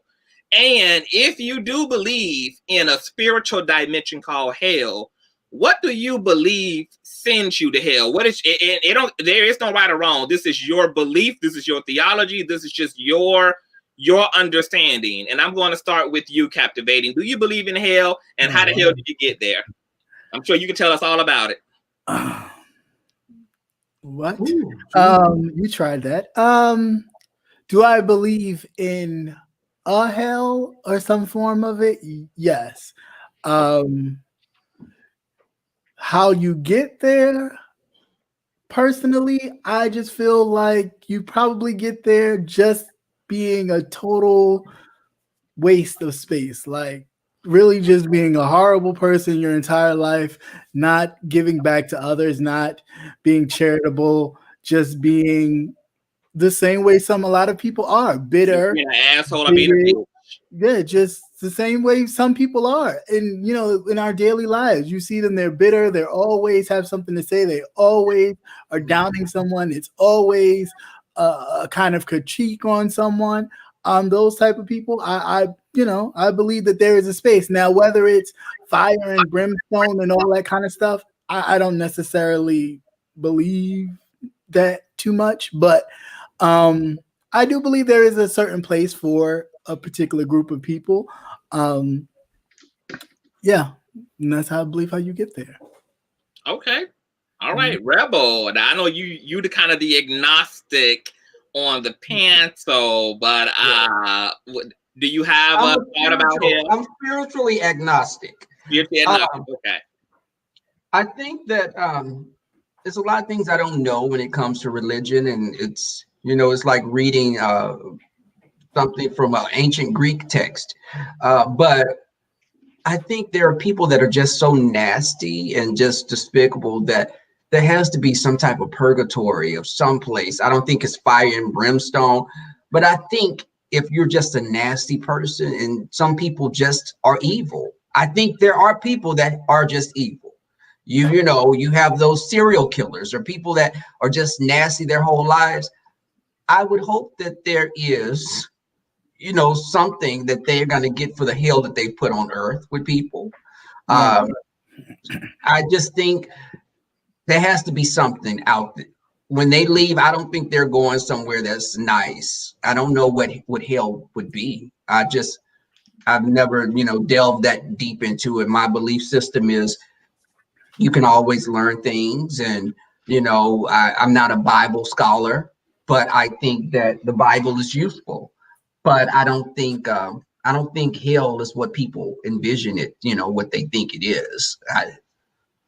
You know, I just really I'm on the fence with it. All right. Official campaign. Okay. Are you dusting hell away, honey, or is hell? Okay, here. I'm not going to hell. I can tell you that for sure. But Unless it's a club. You go to hell. With demon trade. You go to hell by not accepting miracles. You go to hell by not accepting Christ, not accepting that Christ is born. You go to hell by not accepting beauty, the beauty of the world, not accepting the mystery in it, not accepting the unknown. Like, that's how you go to hell, by being ungrateful and miserable, like by not accepting your blessings. We all are blessed. We all are blessed. Even if you don't see it. God is with you, and He's always been there. And I encourage you to seek Him out for yourself. That's all I can say. But the only way I feel like you go to hell, and I do believe hell is real, is if you don't accept Him. Period. Okay. So let me ask you a question before I move on to pastor, because you said something interesting. So what you saying, people have to believe that Yahshua walked the earth, etc. So do you think that people of other faiths are going to go to hell? You asking me? Yeah. You know, there's a lot of other faiths that also believe in Jesus and the miracles of Jesus. So no. I believe that you go to hell if you were told, or if He came to you, or if you were shown and you still didn't believe. I feel like I don't know, like a lot of people take this life for granted, and in order for you to, I don't know, reach the next level, you kind of have to, like, be here. You know what I'm saying? You gotta be here. Like, you know, a lot of people are angry, upset, don't believe that you know, oh, I'm not a celebrity. I had a hard life. God is not with me. And it's totally not true. The fact that you're here and you're breathing, He's with you. And I feel bad for those people who just don't want to accept the truth. Period. The truth is there are things that are beyond your understanding, and that's the truth. And until you accept that, you know what I'm saying? He did turn water to wine. There are things that are beyond. And that's the truth. Look, baby, I was letting the Lord work it out for King, honey, because the Lord was working it out for King, honey. You're taking communion right now, Yes, got you going. I know that's right. Did he turn that to? He turned that to white wine. Is that white? Did he turn that water into the red wine into white?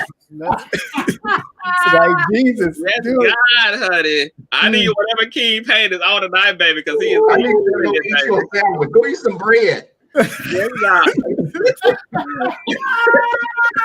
Try him low. Look, all of y'all here, y'all can't say that I didn't tell y'all. Okay, when God comes to y'all, when y'all get to that gate, and He said, "Did nobody tell you about the love? Did nobody tell you about the greatness? Did nobody tell you about my patience? Did nobody tell you about my blessings?" Okay, you can't say that because the official King Payne told y'all. Puriana to the period. Period. Pastor. And I didn't shove it down your throat. I told you to go and seek them out for yourself. Yeah, Greater, Some and people you look look for the better in your life. Go and seek them for yourself. Period. Period. If everything ain't all peach cream, you not happy with yourself, figure it out. Amen. Look Amen. within yourself. Amen. Amen. Amen. Amen. Let's cut that. Amen. Amen. Okay. Hold on. Period. Amen. All right. Oh, you know how they used to do in church. Right. Amen. Amen. Amen. That's why I kept saying it. Amen. Amen. All right. Amen. My goodness. Honey, I'm here for it. I am here for it. Okay, Pastor, your turn. Hell. And who First of goes all, there? I do believe in hell. I believe in an intermediate state. That's where you go until heaven is open. I do believe that. So I'm like Rebel. A lot of people think it's fire and brimstones. I know that some texts in the Greek pertain to that. People who have gone to hell ain't never come back to tell us what it's like. So I really don't know. So that's what I would say about that. I respect people for where they are in their walk. I never try to press or throw my religion on anyone.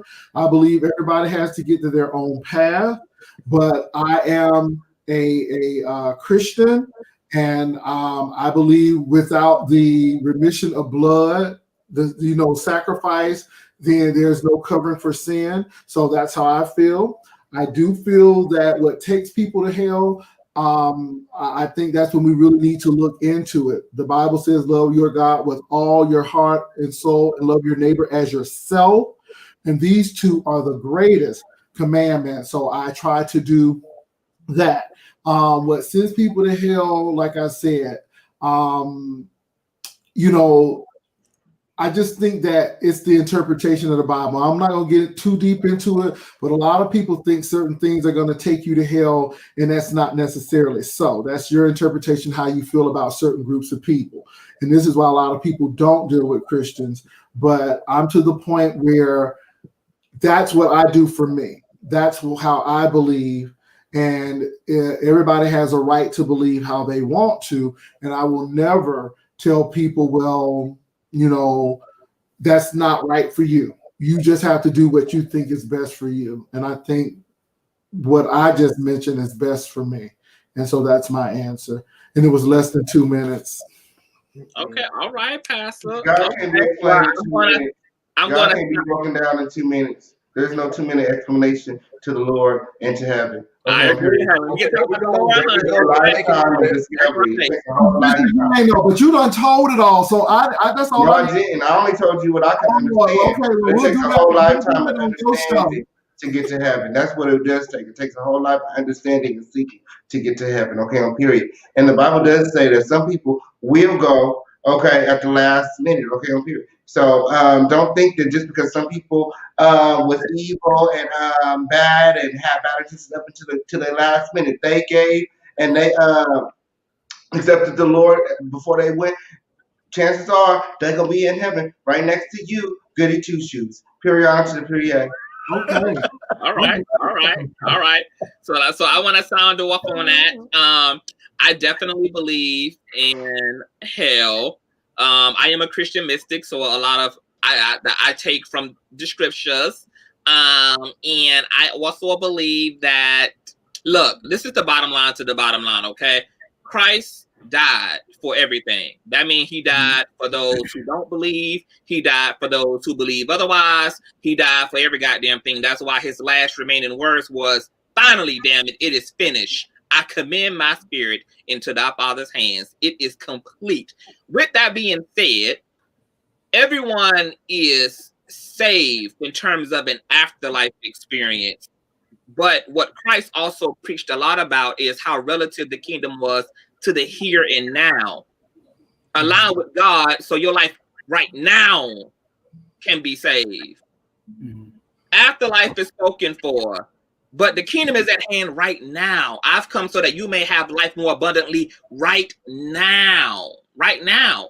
Don't live your life miserably just to look forward to heaven, when I'm also showing you how to have heaven right here, right now. So the point of responding to the gospel And receiving Christ right now is not to guarantee an afterlife experience. It's to guarantee a peace of motherfucking mind while you here on this physical planet going through all the shit in which we as people go through. And you can go through this without being impacted by what you're going through. You can be in a noisy room and still peacefully fall asleep. Okay. Mm-hmm. You can be around in an environment and not be the product of, okay, if you align with the Heavenly Father. So get your happiness and your peace of mind and the life and the prosperity thereof that Christ promised right now, honey. Okay. So that means that all these badass people, they'll get their time. I do believe that people go to hell, but I believe hell is temporary. Christ went into hell. He preached the gospel. He drew people out of that motherfucker, and he said he had keys. That door been wide open. That's a swinging door now. Hell is a swinging door. That's a different hell. That's a different hell, but I don't want to go there. That's look, no, we'll be here till like 11 tonight, y'all. Oh yeah. But that's the hell. But that's the hell that we talk. We didn't talk about hell, really. We talking about Hades, and Hades encapsulated both Abraham's bosom and hell. Like kind of like how the United States encompasses New York City and South Carolina all in one.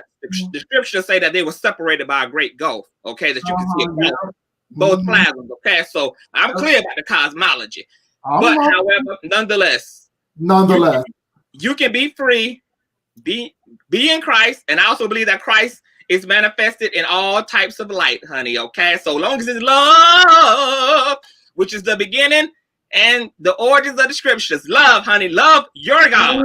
Not national God, not rebel God, not official King Payne's God, not captivating God, but love your God with all in I'm with Shanika.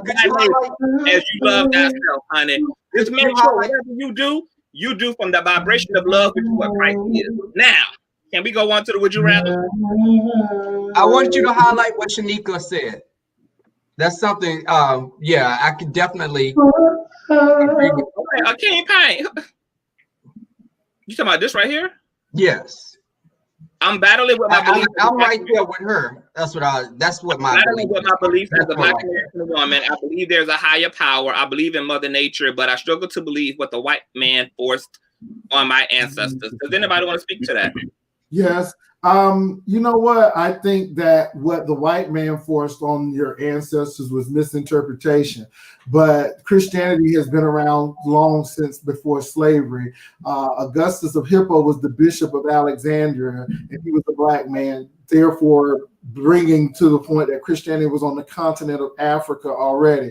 So please don't give white people the Bible because it's not theirs. That Bible is okay. Color. All right. And just because you see white Jesus, that don't mean it's white Bible. And this is why I think it's very critical that we get thorough understanding of biblical text. And I believe wrong interpretation brings wrong transformation. No white man ain't give me nothing. They may have gave my parents or my great-grandparents something, but it's up to us now to really dig in and get the truth of the word. So I understand that. Now, if you have a struggle with your faith, that's one thing. But please don't have a struggle with it because of something that was misinterpreted. Or have your own moral compass. I don't have to read the Bible to tell me it's wrong to kill. It's like that right there. You just know what's right and what's wrong. What you're doing I shouldn't impact you in any type of way, in a negative way. I'm not going to mess with your spouse. You know that I don't have to have a book to tell me that. So you never killed a spider? Okay. And Rebel, because you know somebody is a little tipsy on communion wine right now. Well, I'm just saying, no, I'm not tipsy. I have something to say. Okay. Period. Yeah. Okay. He didn't elaborate on who you shouldn't kill and what you shouldn't kill. It said thou shalt not kill. Okay, I'm here.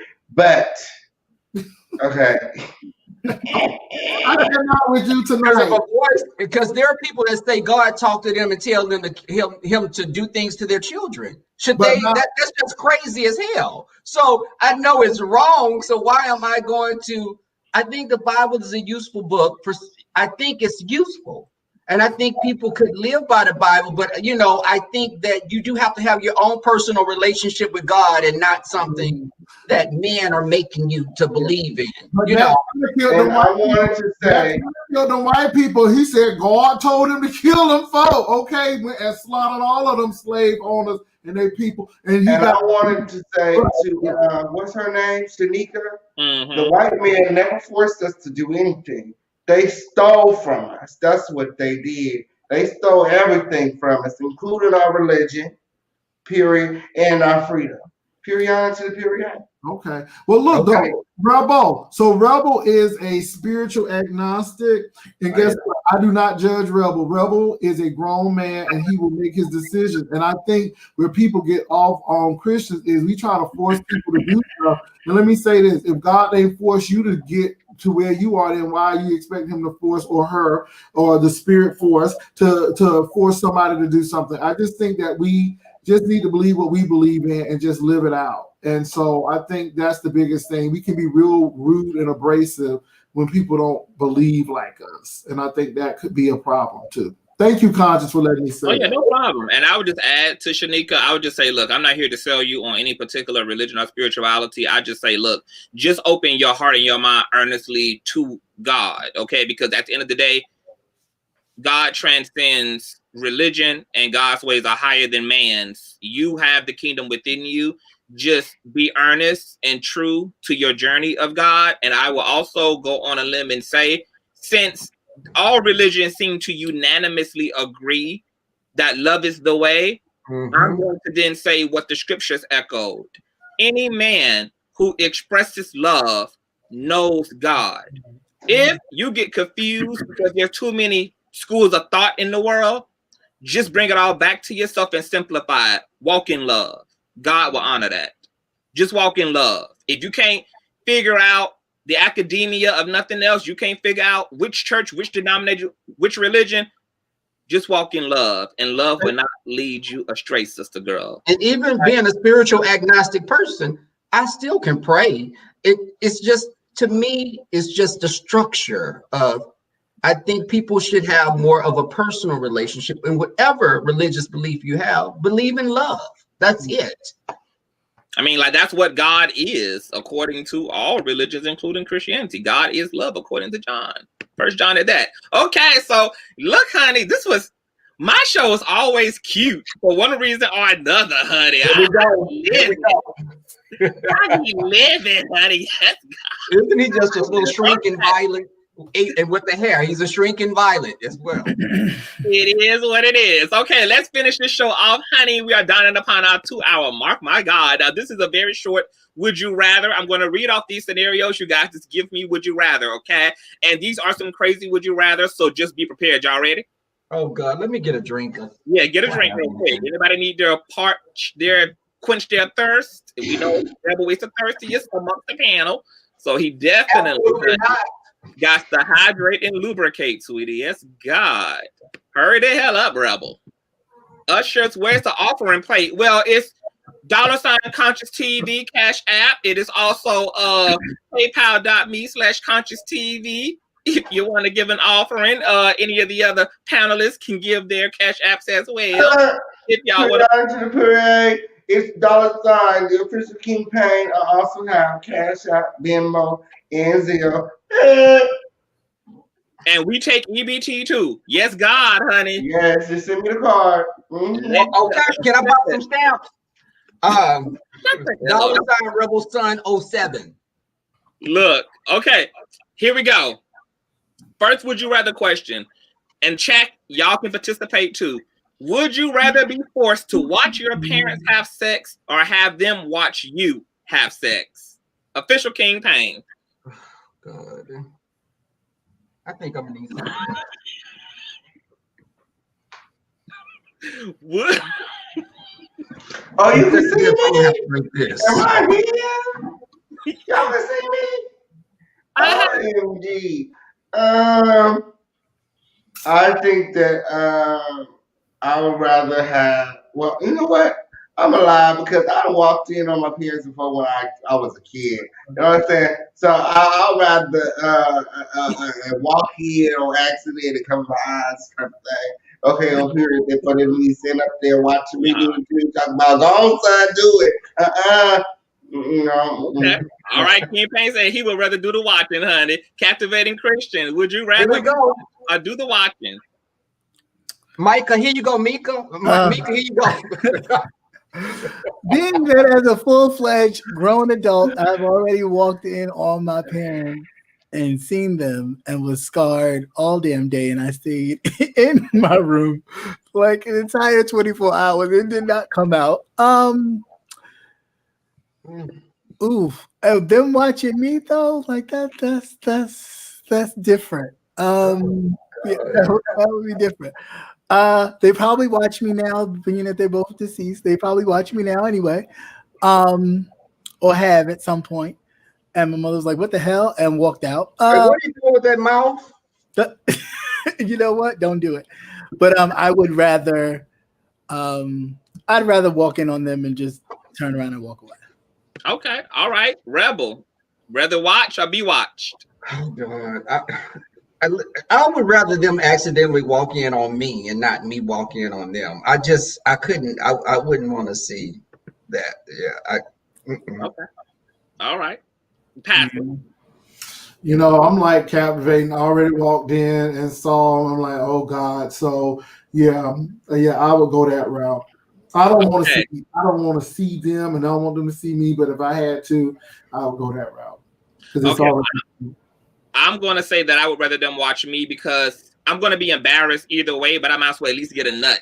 I mean, at least I get to walk away with a gratification. So they can watch me because would you be able to get a nut after that? Right. Yeah. Captain, it would kind of kill the mood for me. They are the boo gone. Throw the whole mood away, okay? Throw the whole thing away. I ain't about to let my parents stop me from getting in with my man, girl.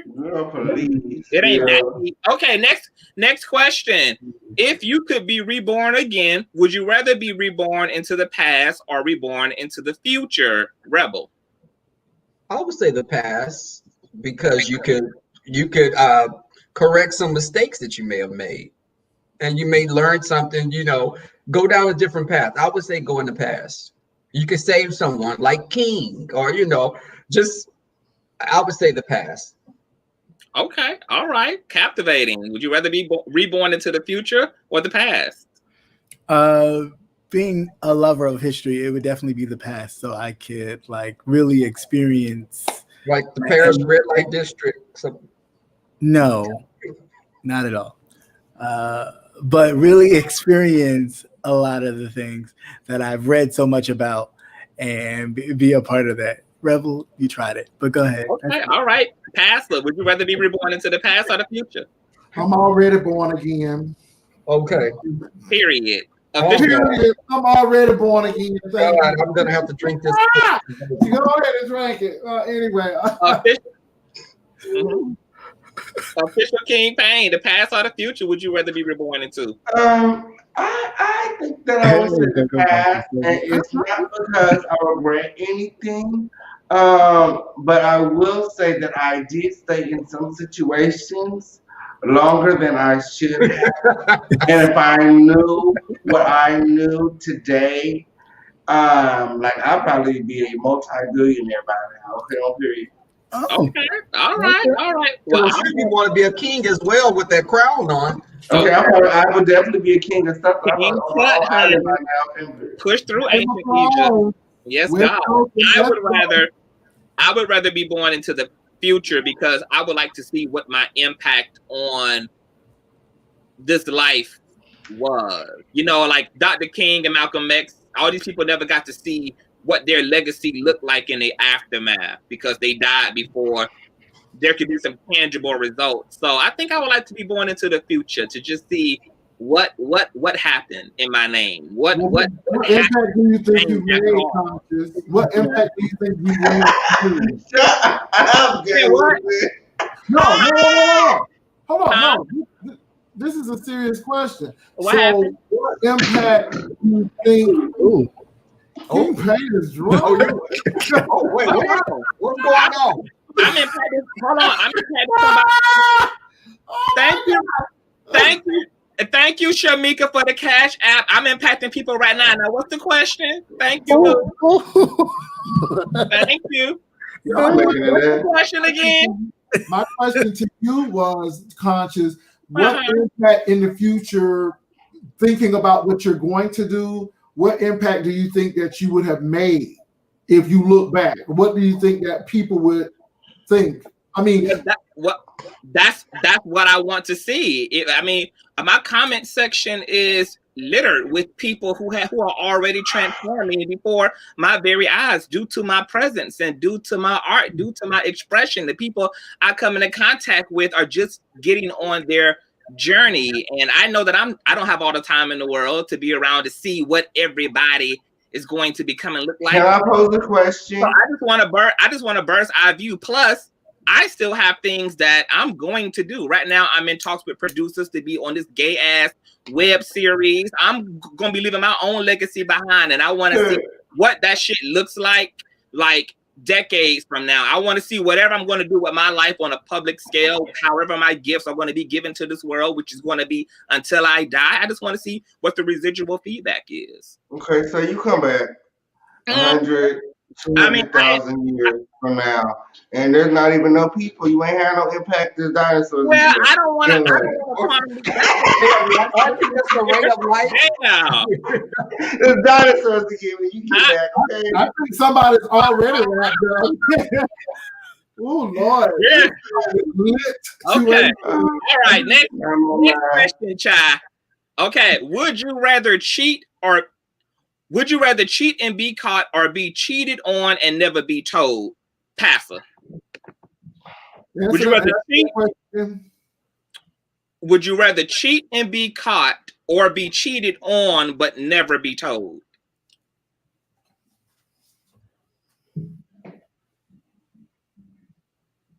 Ooh, but everybody looks spaced the fuck out. Jesus. No. I'm thinking. You know what?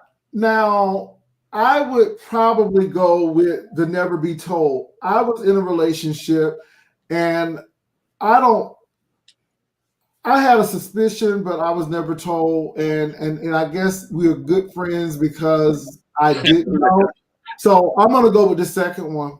That's what I'm going to do. So you'd rather be cheated on, but I'm thinking about that. That was a serious question. So I was thinking about that. Yeah. Right. Okay, so you never be told. Okay, all right. Rebel, would you rather be cheated on? Like, would you rather cheat and be caught, or be cheated on and never find out? I wouldn't know I was cheated on if I never found out. So I'm going to say cheated on and never found out. Okay, cute. Captivating Christian, would you rather cheat and be caught, or be cheated on and never be told? Cheated on and never be told. Although the cancer that I am, I usually already know. So, but it's fine. But yeah. Okay. All right. Official King Pain, honey, would you rather cheat and be caught, or be cheated on and never be told? I want to cheat and be caught because I want to catch my lover or my partner if they cheated on me. So I don't want karma to fuck me up like that. You know what I'm saying? Like, catch me. If I'm doing it, get me, girl. Okay, I'm here. Karma show up on today. Okay, I wanted them to know. Okay, because they do it to me, girl. Don't you trade on me, girl. I'm going to need you to come through for me. Okay, on period. Like you watch me, I'm going to need you to watch them too. Okay. Oh my God, come through one. All right. Well, I would rather cheat and be caught, because ain't no man gonna leave me simply for cheating on him any damn way. So no consequences and repercussions. Next question. Okay, would you rather fulfill your biggest wish or resolve your biggest regret? Rebel. Fulfill my biggest wish. Or reconcile your biggest regret in life.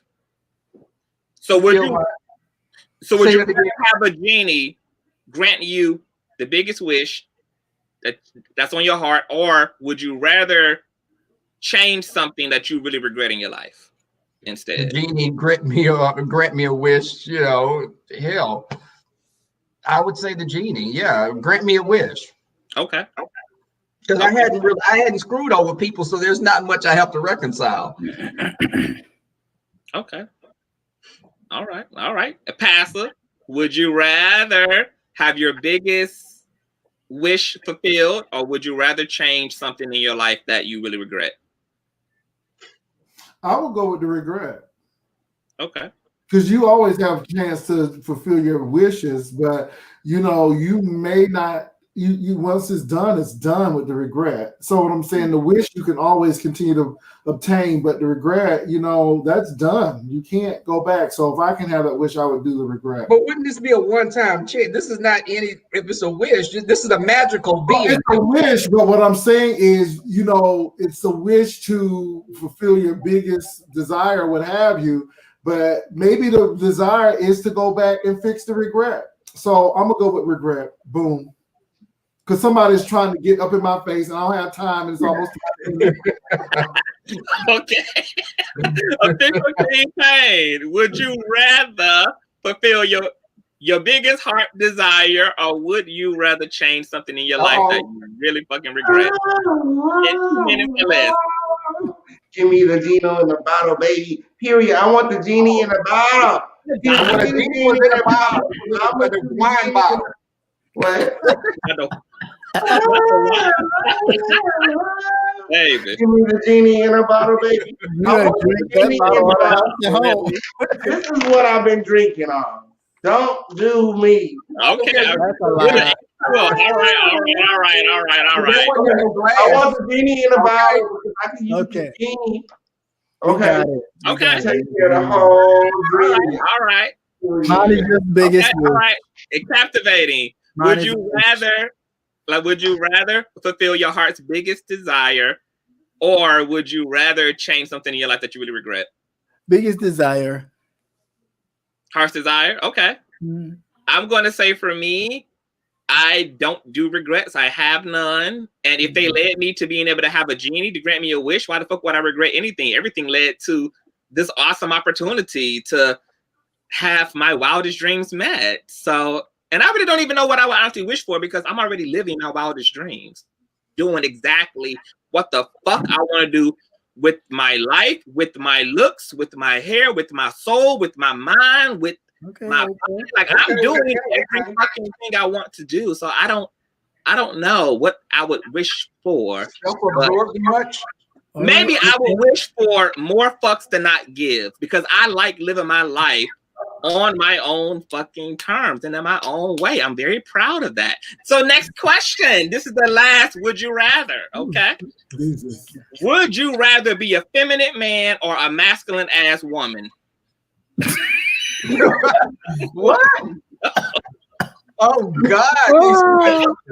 I'm going to go with Pastor. I mean, I'm gonna be a man, and whether it's femme or not, you're still a man. So regardless of that, yeah. So that's my answer. Okay, wait a minute. It's not meant to be like a deep question. It's just would you rather live in I gave you my answer. So I'm gonna be a man. Okay, so you're gonna live as a feminine man? You would live as a feminine man? Yeah. Okay. Rebel Son, would you rather live as a feminine male or a masculine ass woman? I would say, what would you, a feminine man? Yeah, because I still want my body. I still want to have the male parts. So yeah, a man. All right. Captivating Christian, would you rather be a feminine male or a masculine woman? Oh, here we go. I like my piece, so I'd rather be. Oh, okay. Well, he went right to the elephant in the room, literally. Okay. All right. Official King Payne, would you rather be your old feminine male, or would you rather be an old feminine man? Okay. Good, honey. Which one It's the man for me. It's the man for me. Okay, I'm here. Yes. I think I'm just gonna have to unpop. I would rather be I would love to see what it feels like to be a masculine woman, because I want to know what it feels like to have 3 hoes. See, no, Now that concludes This week's Gentleman Panto, I hope you guys have had a wonderful time with us. Before we get out of here, Official King Payne, tell us what's going on for the remainder of the week, honey. Sure. Periana to the period. Look, the Official King Payne is keeping it lit tonight. After the show at 9 p.m. Pacific Standard Time, I'm having Rika the Singer on my station here. You guys got station here? Because I got station here. If y'all ain't got station here, y'all better go ahead and get station here. I got a link, okay, on my community feed to my station here, okay? Rika the Singer is a phenomenal artist. I want you guys all to come check her out. We're going to get into some music and some mess, okay? Only on Dust Free Radio, only on station here, period. And y'all know we keeping it lit at the situation. Her. Period. Captivating Christian, what's going on? Waiting for old Cheeto Dust to get the hell out of office.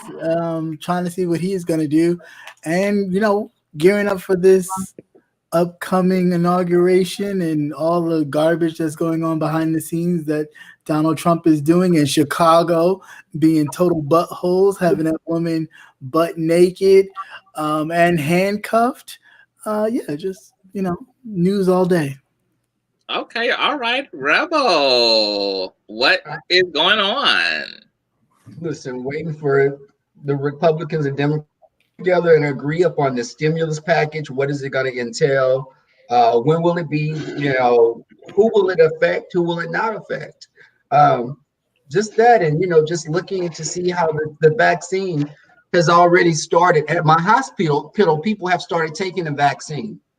So just to see how everything is playing out, and that's it for the most part. Okay, all right. And Pastor, what is going on with you, honey? Well, I take my vaccine tomorrow, so I will be on stereo and YouTube telling people how it is, and I'll be preparing for the show. We're having a December 24th show, I believe. So if you need to just stay up a little bit before you get those Christmas presents out, we will be on Jay Wilson's channel. So please join us at 6:30 for the Gentleman's Panel Christmas Eve. All right. Sure. I heard it. I will not be here for the weekend, you guys. I will be spending some time with the leader of my coven, and I will be taking mushrooms for the first time, which I'm not excited about, but it's just a part of my training. So you guys pray for me and pray that I don't descend into hell as a result of being in an altered state of consciousness, but I'll definitely keep away from them shrooms. Huh? Them shrooms, don't touch those shrooms.